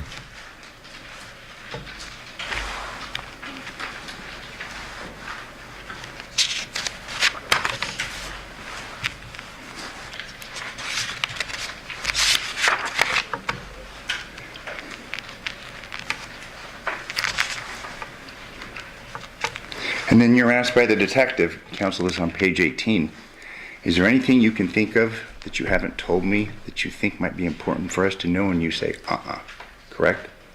Yes, sir. So they're there trying to figure out this dynamic, and you've lied to them about the relationship that you have with your wife, and you've lied to them about the living arrangement where you're getting kicked out by your father, correct? He's moving you out. Yes, sir, because I didn't know what exactly had happened.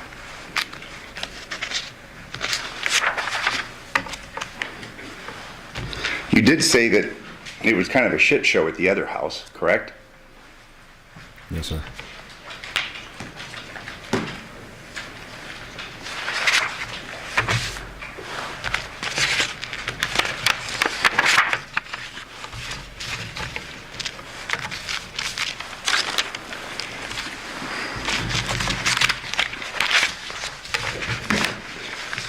That wasn't the first time that you had discussed issues concerning this dynamic, correct? Concerning your wife, you, your father, the moving arrangements, correct? To my knowledge, yes.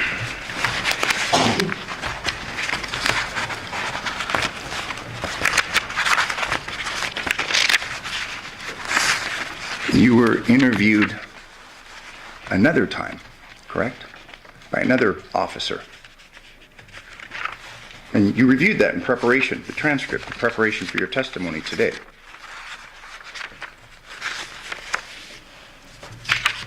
Yes, sir. That interview occurred September 12th, 2023, correct? Yes, sir.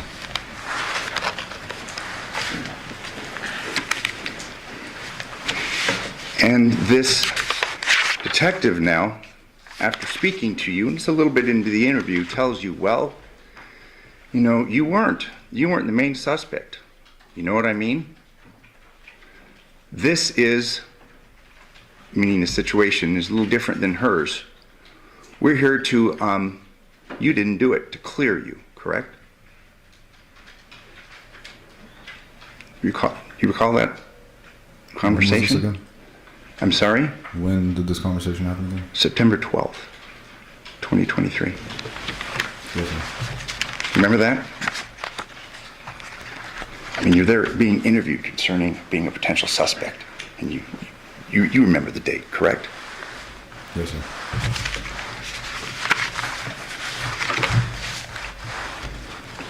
And you're being told now that we're working to clear you, correct? Yes, sir. You were relieved, fair to say? Yes, sir. The detective asks you, does that make sense? And you say it does, correct?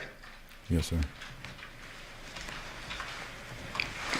And then the detective says, and while the chances of you even being there are so slim that it's just, there's, that's not even on the radar, correct? Yes, sir.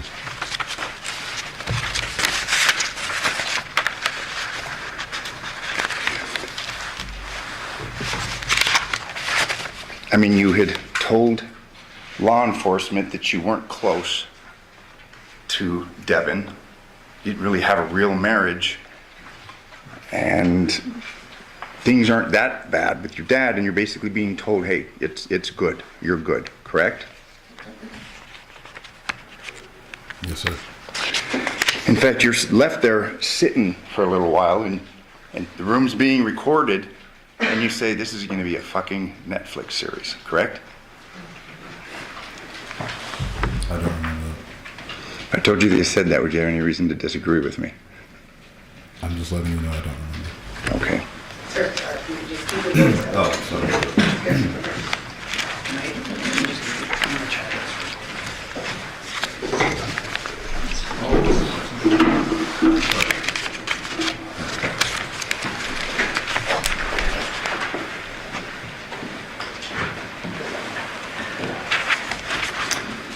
And before I forget, and I'm sorry for going back, but there was some discussion with Detective Ozawa about the problem the morning, August 7th, about your wife trying to register the girls. Your dad was supposed to have registered them, correct? Yes, sir. That's because they were moving into the house, and the girls were starting at that school, correct? Yes, sir. So that's again a confirmation that you knew. You knew that they were moving into the house. Correct? Yes, sir.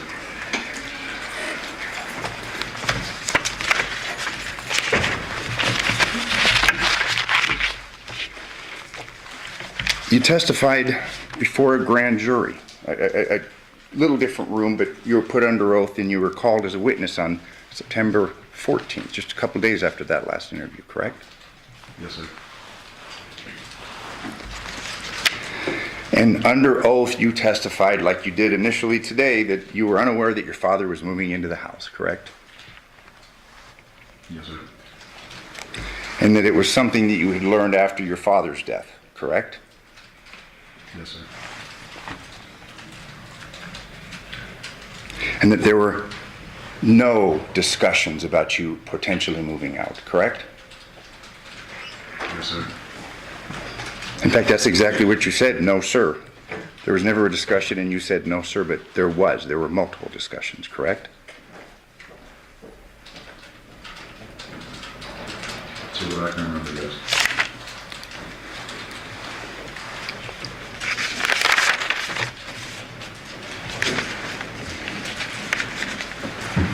You were asked, were you estranged from your father?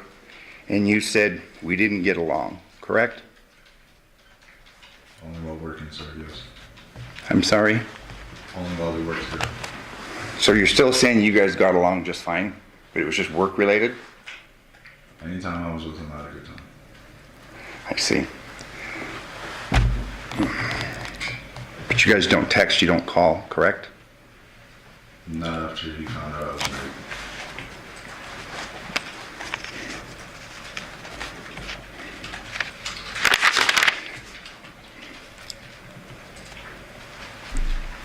Today, now that she's on trial, you testified that you woke up at 2 o'clock on the morning of the 7th and she was in bed, correct? Yes, sir. But when you testified to the grand jury, you testified that you never woke up at all, correct? I'm referring to page 17, 18. Yes, sir.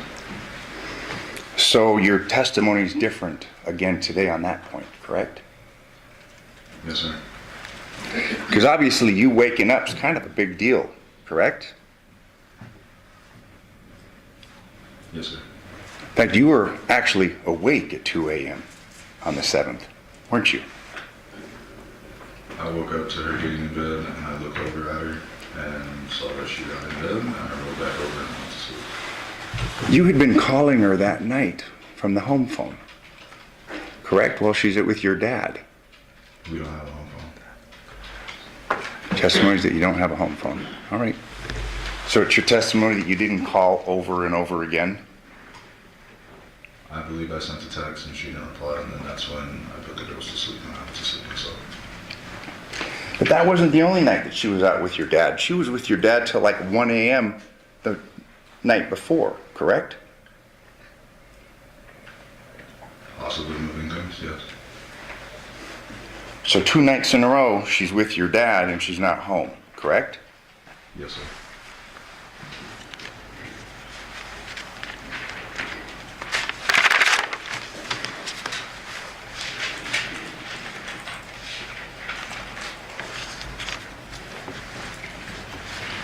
In fact, through the course of your grand jury testimony, you are asked by a grand juror, because unlike this, I mean, grand jurors can ask you questions, correct? I mean, that was your understanding. They spoke to you. Yes, sir.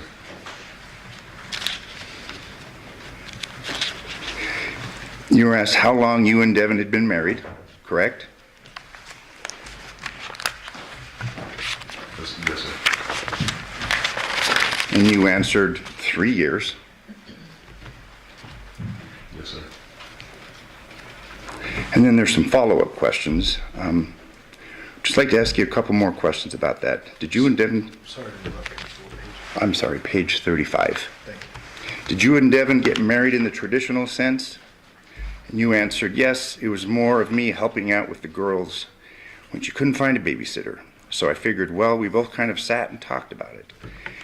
When she has to go to work and can't find a babysitter, I could be there. She also had a whole bunch of medical problems, and it was very expensive to keep the girls at daycare, and she's sitting in the hospital, so I would normally be there to watch them. And then there's a question, okay, and I'm sorry to ask, was an intimate relationship that you were in with Devyn at some point? And your testimony under oath to this grand jury on this day was, yes, after the first year it started to get intimate, correct? Yes, sir. After the first year of marriage, it started to get intimate, correct? Objection, it does not say that. The context of the question, I've read it, it speaks for itself. Okay, so ladies and gentlemen, the jury can determine what the context is. You just need to read the verbatim. So that objection will be sustained. And if I may just read then for the record, I mean, this is prior testimony. This is from the grand jury? Correct. What page are you on? Page 35, I'll start at line 15, page 35, by juror. How long have you and Devyn been married? Answer, 3 years. Question. If I could ask you just a couple more questions about that, did you and Devyn get married in the traditional sense? Yes. Answer. But it was more of me helping out with the girls when she couldn't find a babysitter. So I figured, well, we both kind of sat and talked about it. When she has to go to work and can't find a babysitter, I could be there. She also had a whole bunch of medical problems, and it's very expensive to keep the girls at a daycare when she's sitting in the hospital, so I would normally be there to watch them. Question, okay, and I'm sorry to ask, was it an intimate relationship that you were in with Devyn at some point? Yes.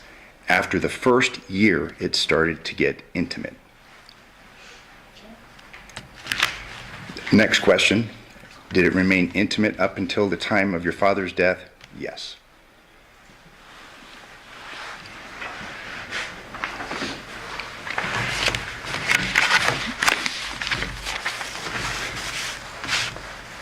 You're getting closer to the truth of the nature of your relationship the farther it is that you get away from perhaps being charged with his murder. Fair to say? Can you repeat the question? You're getting more and more truthful concerning the nature of your relationship with Devyn the further it gets away from your having been charged or being charged. Fair to say? Yes, sir.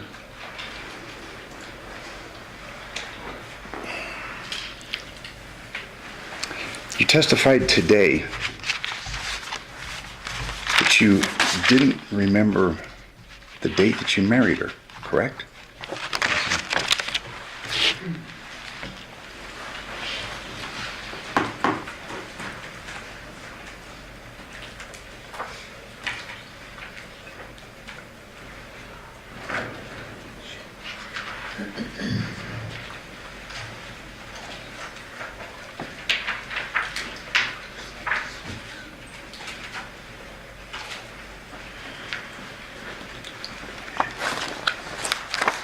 Your testimony that you don't remember marrying her on December 21st, 2021? No, sir. Are these in stipulated? Thank you.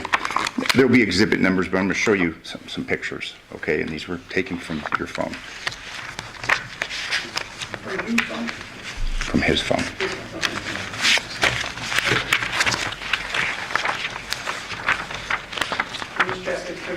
Are those stipulated too? Yeah, we have no objection. We just want a copy because Absolutely. we've just seen them, but Okay. I think we do for, Objecting to this stack? correct. I think, Okay, well, let's just make the record. Yes. What are the Yeah, they put them on. numbers? This is L3. It's been marked by your clerk. He was ahead of me, so thank you. Right, but I can see you to tell me what it is, so we can put it on the record. Okay. L3. It's L3? Yeah, is that L3? Okay. Okay, so L3, well, Mr. Justin, what's it, if the whole packet's being stipulated to, let's just erase the packet now, and then Okay. you can show any ones you want. Okay. So L3 to what? Hang on just a second.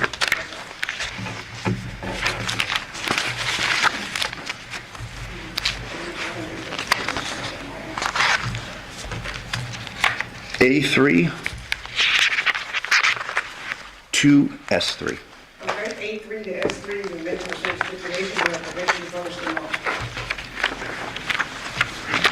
And in the interest of time, and since these will go back, I'm not going to go through each and every one of them. I don't think the numbers are going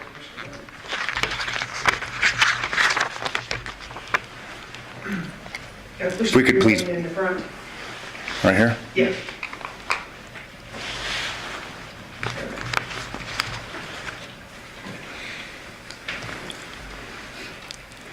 Do you remember that date? I remember the day and the date. Okay. But you do remember marrying her, correct? Yes, sir.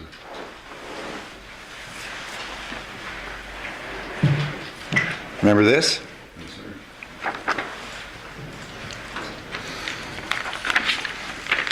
And what exhibit was that? This is exhibit K3.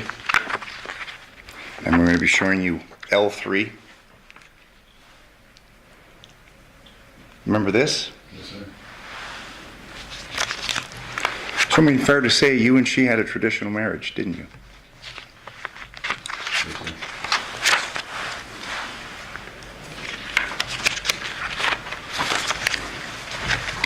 I mean, obviously it was a fairly passionate relationship, wasn't it? It got weird, yeah. I mean, for good and bad, correct? Yes, sir.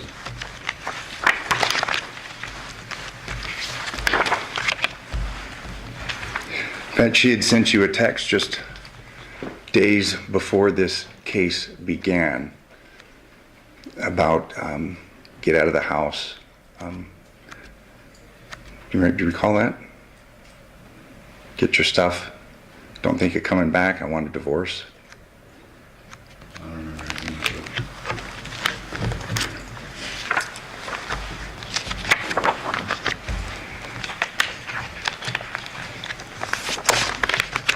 And you're still married to her, correct? Yes, sir. After things went down in this case, you moved to California, correct? Yes, sir. Through the course of your marriage to her, you wore a wedding ring, didn't you? In my time in Vegas, yeah. And she wore a wedding ring too, correct? Yes, sir. And that was a symbol of the commitment that you had to each other, correct? Rings are. Yes, sir. I'm showing you what's been admitted, Defense Exhibit B3. That was the ring that she wore, correct? Yes, sir.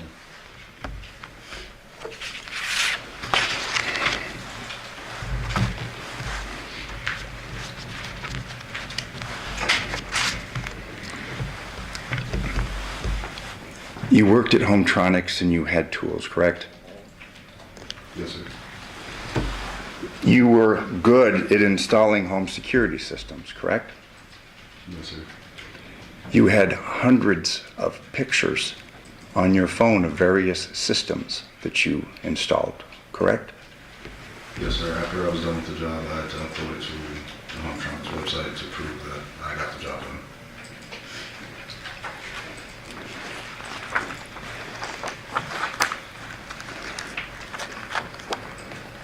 And Your Honor, this is defense exhibit.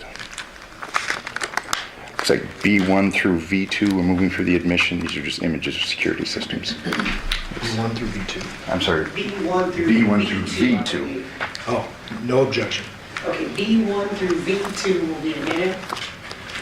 And in going through these security systems, you obviously were conscientious of the angles, correct? I would always ask how we set the camera up, and I would ask the customer to pull it up on their phone and let me know what angle they would like it to be. So you're familiar with security cameras and what they picked up and what they didn't. Yes, sir. And there's going to be a stack of these, but I'll just show you just for, like, Defense Exhibit K2. I mean, we've got one right here. You can see that, correct? Yes, sir. You know what type of camera that is, correct? A ring camera? All right. Showing you Defense Exhibit D2. You got the ladder up on this. This is an exterior camera. You installed that one, correct? Yes, sir. You know what kind of camera that is, correct? That's also a ring camera.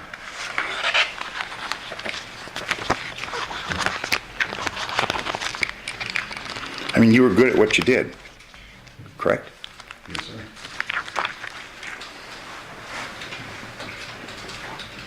And installing the home entertainment systems, I mean, you use a Sawzall. You cut through 2x4s, you cut through drywall, things like that, correct? Not 2x4s, it was just drywall. Okay.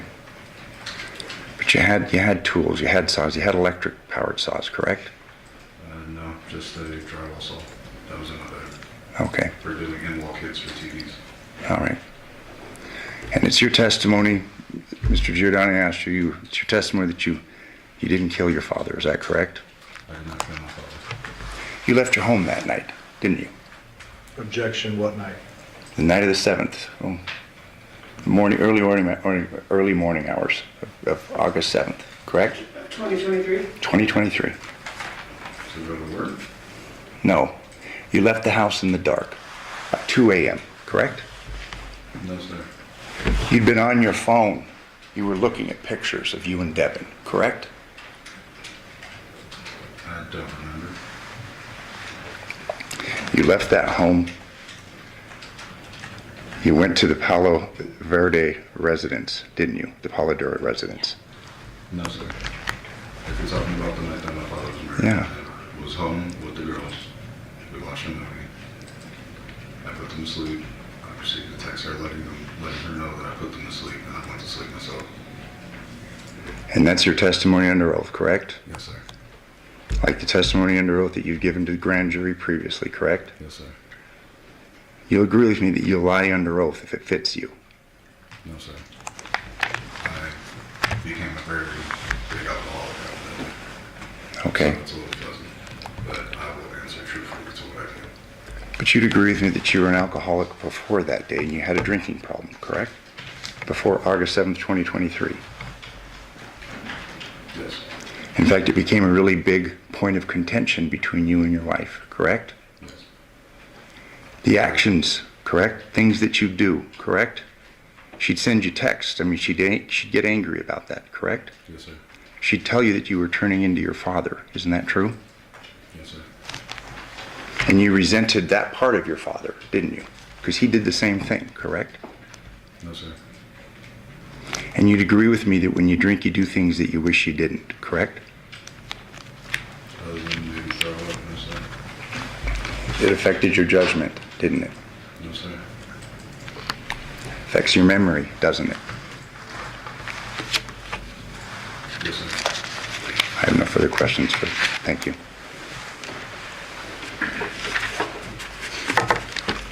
Can you read the rest of it? Yes.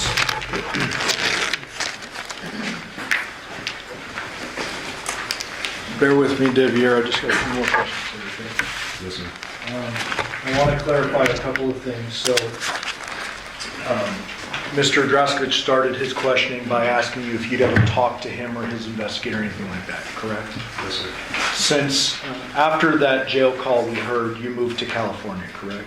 Yes, sir. And you've maintained a job out there, correct?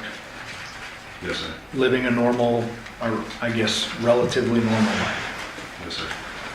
You traveled here after we contacted you and said this trial's coming up and we need you to testify as a witness, correct? Yes, sir. You came here willingly. Yes, sir. You didn't make me go arrest you to bring you here, correct? No, sir. We flew you out and you came and you brought your girlfriend for support, correct? Yes, sir. And your girlfriend's the young lady sitting in the back of the courtroom? Yes, sir. Is it easy for you to talk about your personal sexual life in front of all these strangers and that big old camera right there? Yes, sir. Okay, so tell me tell the jury. Was this a dynamic, untraditional relationship? At first, it was just to help with my sisters, and things got a little weird, so in the beginning, no, and then at the end, yes. Okay, and I'm not just talking about the marriage. I'm talking about since you were a 19-year-old kid having sex with your father's ex, or I guess live-in girlfriend at the time. You would agree that's not traditional? Absolutely not. Yes. You would agree that's not traditional? Yes, sir. You would agree that, you know, it's not the best look to do what you did? Yes, sir. Are you embarrassed of that? Yes, sir. But it happened, and you're acknowledging that, correct? Yes, sir. And that sexual relationship went on for an extended period of time. Yes, sir. Without going through all these exhibits, you would acknowledge and you understand that the detectives took your phone and took a whole bunch of other phones, correct? Yes, sir. And before you even took the stand in front of these people today, you know that we, all these lawyers, have access to your most personal, intimate conversations. Yes, sir. Okay. Are you doing your best to recall 2 years ago, back to 8 years ago, in front of this jury? Yes, sir. Okay. So when you say, sitting on the stand today, you say, I believe I worked on August 6th. Is that what you believe? Yes, sir. Okay. So Mr. Draskowitz made a big point of this, and I want to address it real quickly.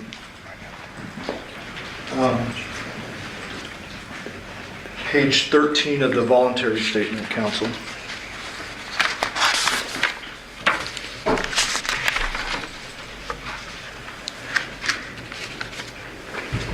This is about working the day before. Actually, it's bottom of page 12. The detective asks you, okay, is that what time you got off? And I'm going to be exactly precise with the words from this transcript, okay? Yes, sir. You respond, sometimes a little earlier. The detective asks, is that what time you got off yesterday?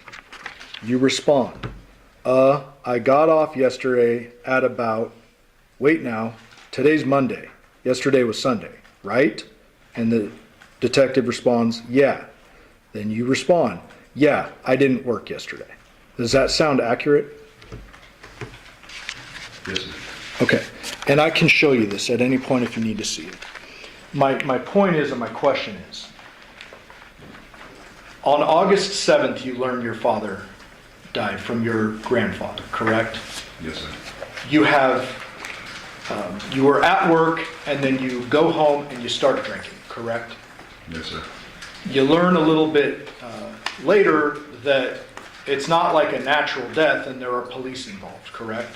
Yes, sir. There are police showing up to your house, they're searching it, they're talking to Devyn, they're talking to you, correct? Yes, sir. Okay. You acknowledged with defense counsel earlier, you were not entirely truthful about the depth of your relationship with Nikki, is that correct? Yes, sir. Explain to this jury, let them look at you and say, why is it that you were not entirely truthful about your relationship with Nikki on the day one? I wasn't entirely truthful with our relationship because I didn't know that my father was murdered, and I just didn't. I didn't want anybody to find out that I tried to fill some shoes that I shouldn't be filling. Okay. So, do you even know at the time you're giving this interview that Nikki was a potential suspect? I was unaware for the whole thing. I just didn't know why the cops were in the house. Okay. Did there come a point in time in the intervening, or the days after August 7th, where you start to suspect she had something to do with it? Yes, sir. Okay. Was that easy for you to come to that understanding? Absolutely not. Okay. She was your wife, she is your wife. Yes, sir. You cared for 2 children together, you had a lot of sexual history with this person, correct? Yes, sir. Did you want to see her go to jail or get arrested for this?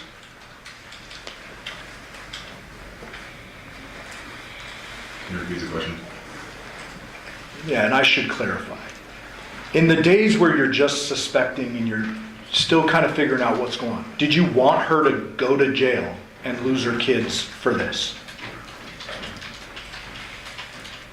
Once I found out after the news article, yes. Okay, so once you find out what actually happened to your dad and you presume she did it, you want her to go to jail. Fair.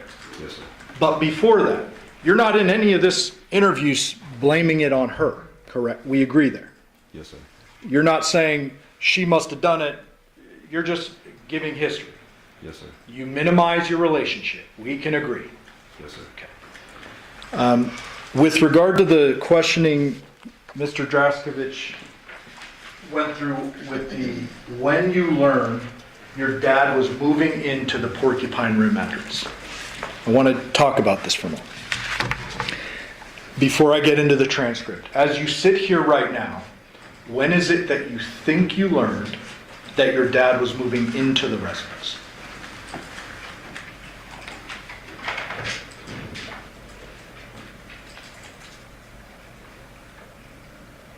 It was talked about before. I drank a lot. According to the paper, I did know about it apparently, but Okay. I didn't think it was actually going to happen. Okay. So, and bottom of page 8. I'm going to read verbatim.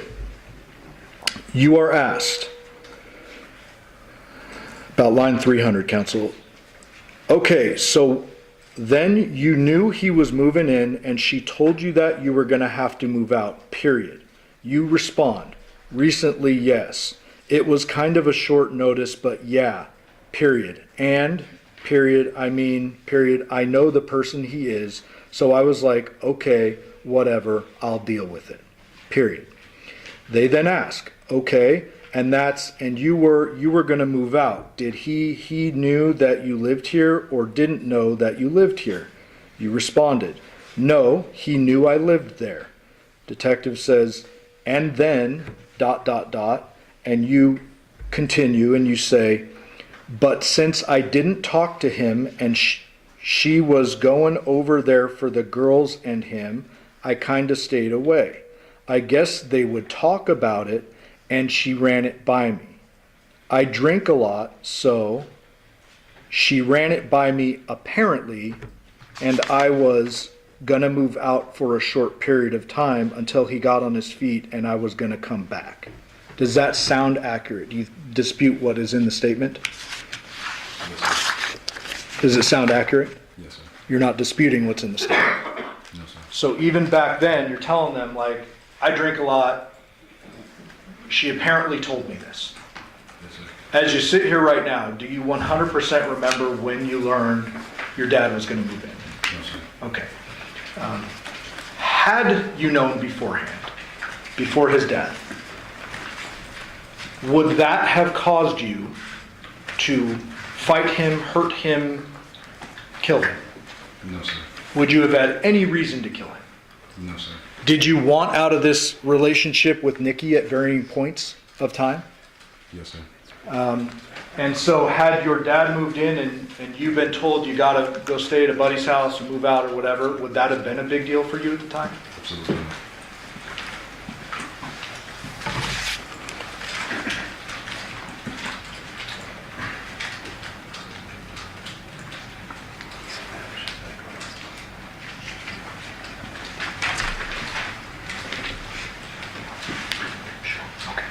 All right, thank you, Deviere. I pass the witness, Judge.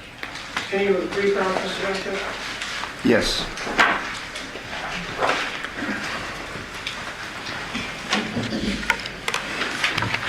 This whole issue about the sexual relationship that you had with Devyn, beginning when you were 19,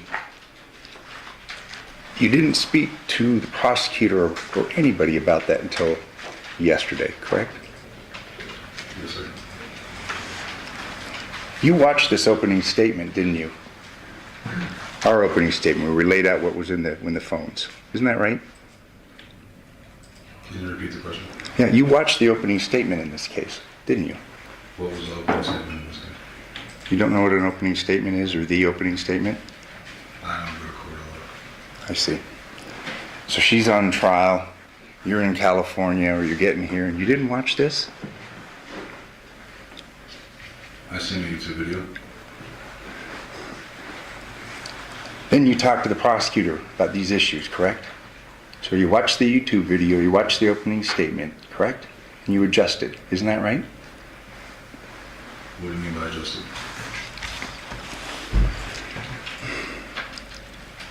You know, you received a couple of texts from your father.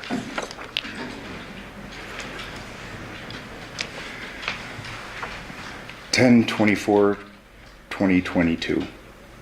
You have nothing to tell me? WTF. I thought you were my seed. If what I know, I can't fuck with you. Then he sent you another one. A moment after that, devil shit, correct? Listen, I have no further questions. Anybody understand? What YouTube video did you see, and when did you see it?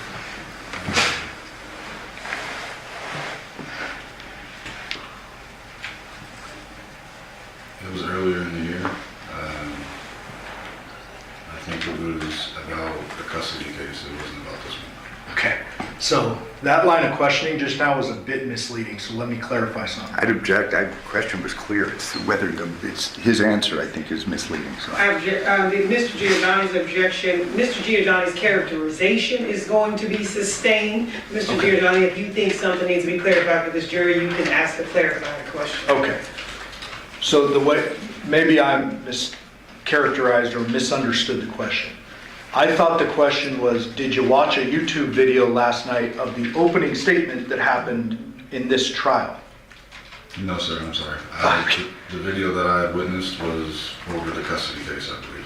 Yeah, like months ago, correct? Yeah, earlier this year. Did you watch any footage from this trial before hitting the stand? No, sir. Okay. So what you're testifying to is not based on something Mr. Draskovich said yesterday or the day before. Because you wouldn't know what he said, correct? Yes, sir. And when we met last night, I told you, I'm not going to tell you what anybody said in court. I want to hear the truth, correct? Yes, sir. And I said the most important thing is to tell the truth, correct? Yes, sir. Are you doing that? Yes, sir. Pass witness. Any follow-up, Mr. Johnson? But you're capable of not quite telling the truth when it's to your benefit. Fair to say? I just didn't understand the question. I'm sorry. I see.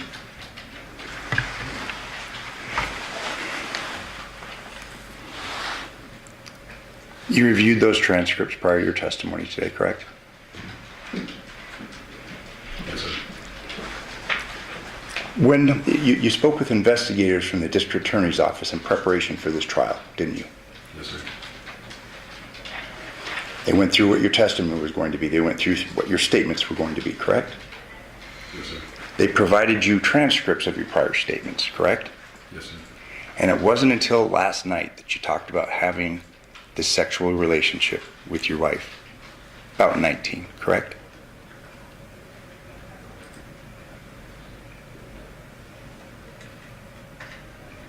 Yes, sir. And just last night's the first time you talked about it. Just so we're clear, correct? Talk to what? To the prosecutor about this relationship that you had with Deviere. Last night was the first time, correct? Well, he is Deviere. Yeah, but no, I'm sorry. It's been a long day. But It's okay. with Deviere, you spoke with Mr. Giordani last night for the first time, correct? About your relationship with Devyn Michaels, going back to 19, correct? Yes, sir. Thank you. I have no further questions. Any problems? Yeah, I'm sorry, I just got to clarify, just so everyone understands. You testified at a prior proceeding where I questioned you, the grand jury thing that we were talking about earlier. Yes, sir. And you talked about the relationship and you said it was sexual after the first year and it went up and until your dad's death. Yes, sir. That's back in September of 23. Yes, sir. Last night, you flew in out of state, you came with your girl, and you met with us with a witness present, a guy with a badge. Do you remember that? Yes, sir. Okay. And I don't know if it was meant to be suggested this way, but what I heard was they told you what to say or something like that? I object to that. No, I didn't. That wasn't my Okay. question, so that was Okay. not what, okay. So we asked you questions, correct? Yes. And I told you, I can't tell you anything that's happened in court. That would be unethical, correct? Yes, sir. Okay. I told you to tell the truth. Yes, sir. Pass the witness. Any follow-up, Mr. Justice? Just so we're clear, I'm not accusing him of any wrongdoing. I'm just saying yesterday was the first time that you had a discussion about having a relationship with your wife, a sexual relationship, from the time you were 19, correct? No, sir. It sounds like I was already interviewed about it and I talked about it. I read you your grand jury transcript. No, that was in the context of your marriage. You never testified before the grand jury about having a sexual relationship with your wife that began when you were 19, correct? Yes, sir. I have no further questions. Any follow-up, Mr. No, Justice? thank you. All right. Do the ladies and gentlemen of the jury have any questions for this witness? Okay. Seeing no response, sir, you are excused. Thank you very much for your testimony here today. You can come on now. The council could approach.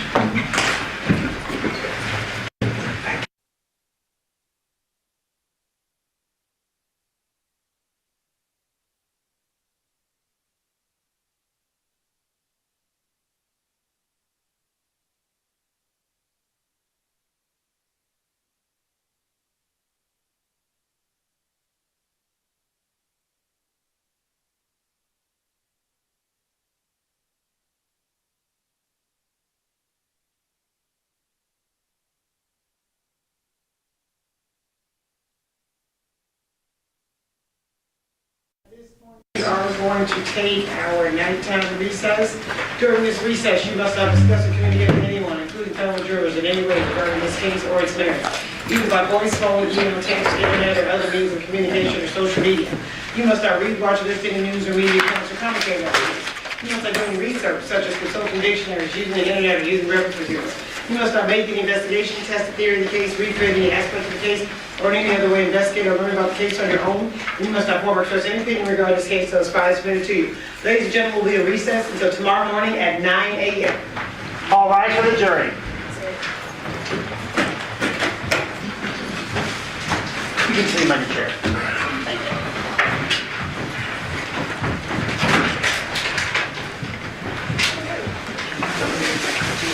No, 9 o'clock. 9 o'clock. 9 o'clock. 9 o'clock. 9 o'clock. 9 o'clock. 9 o'clock.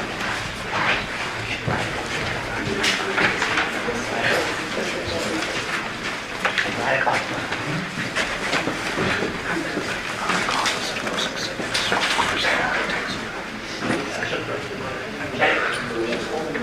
I appreciate it. Thank you.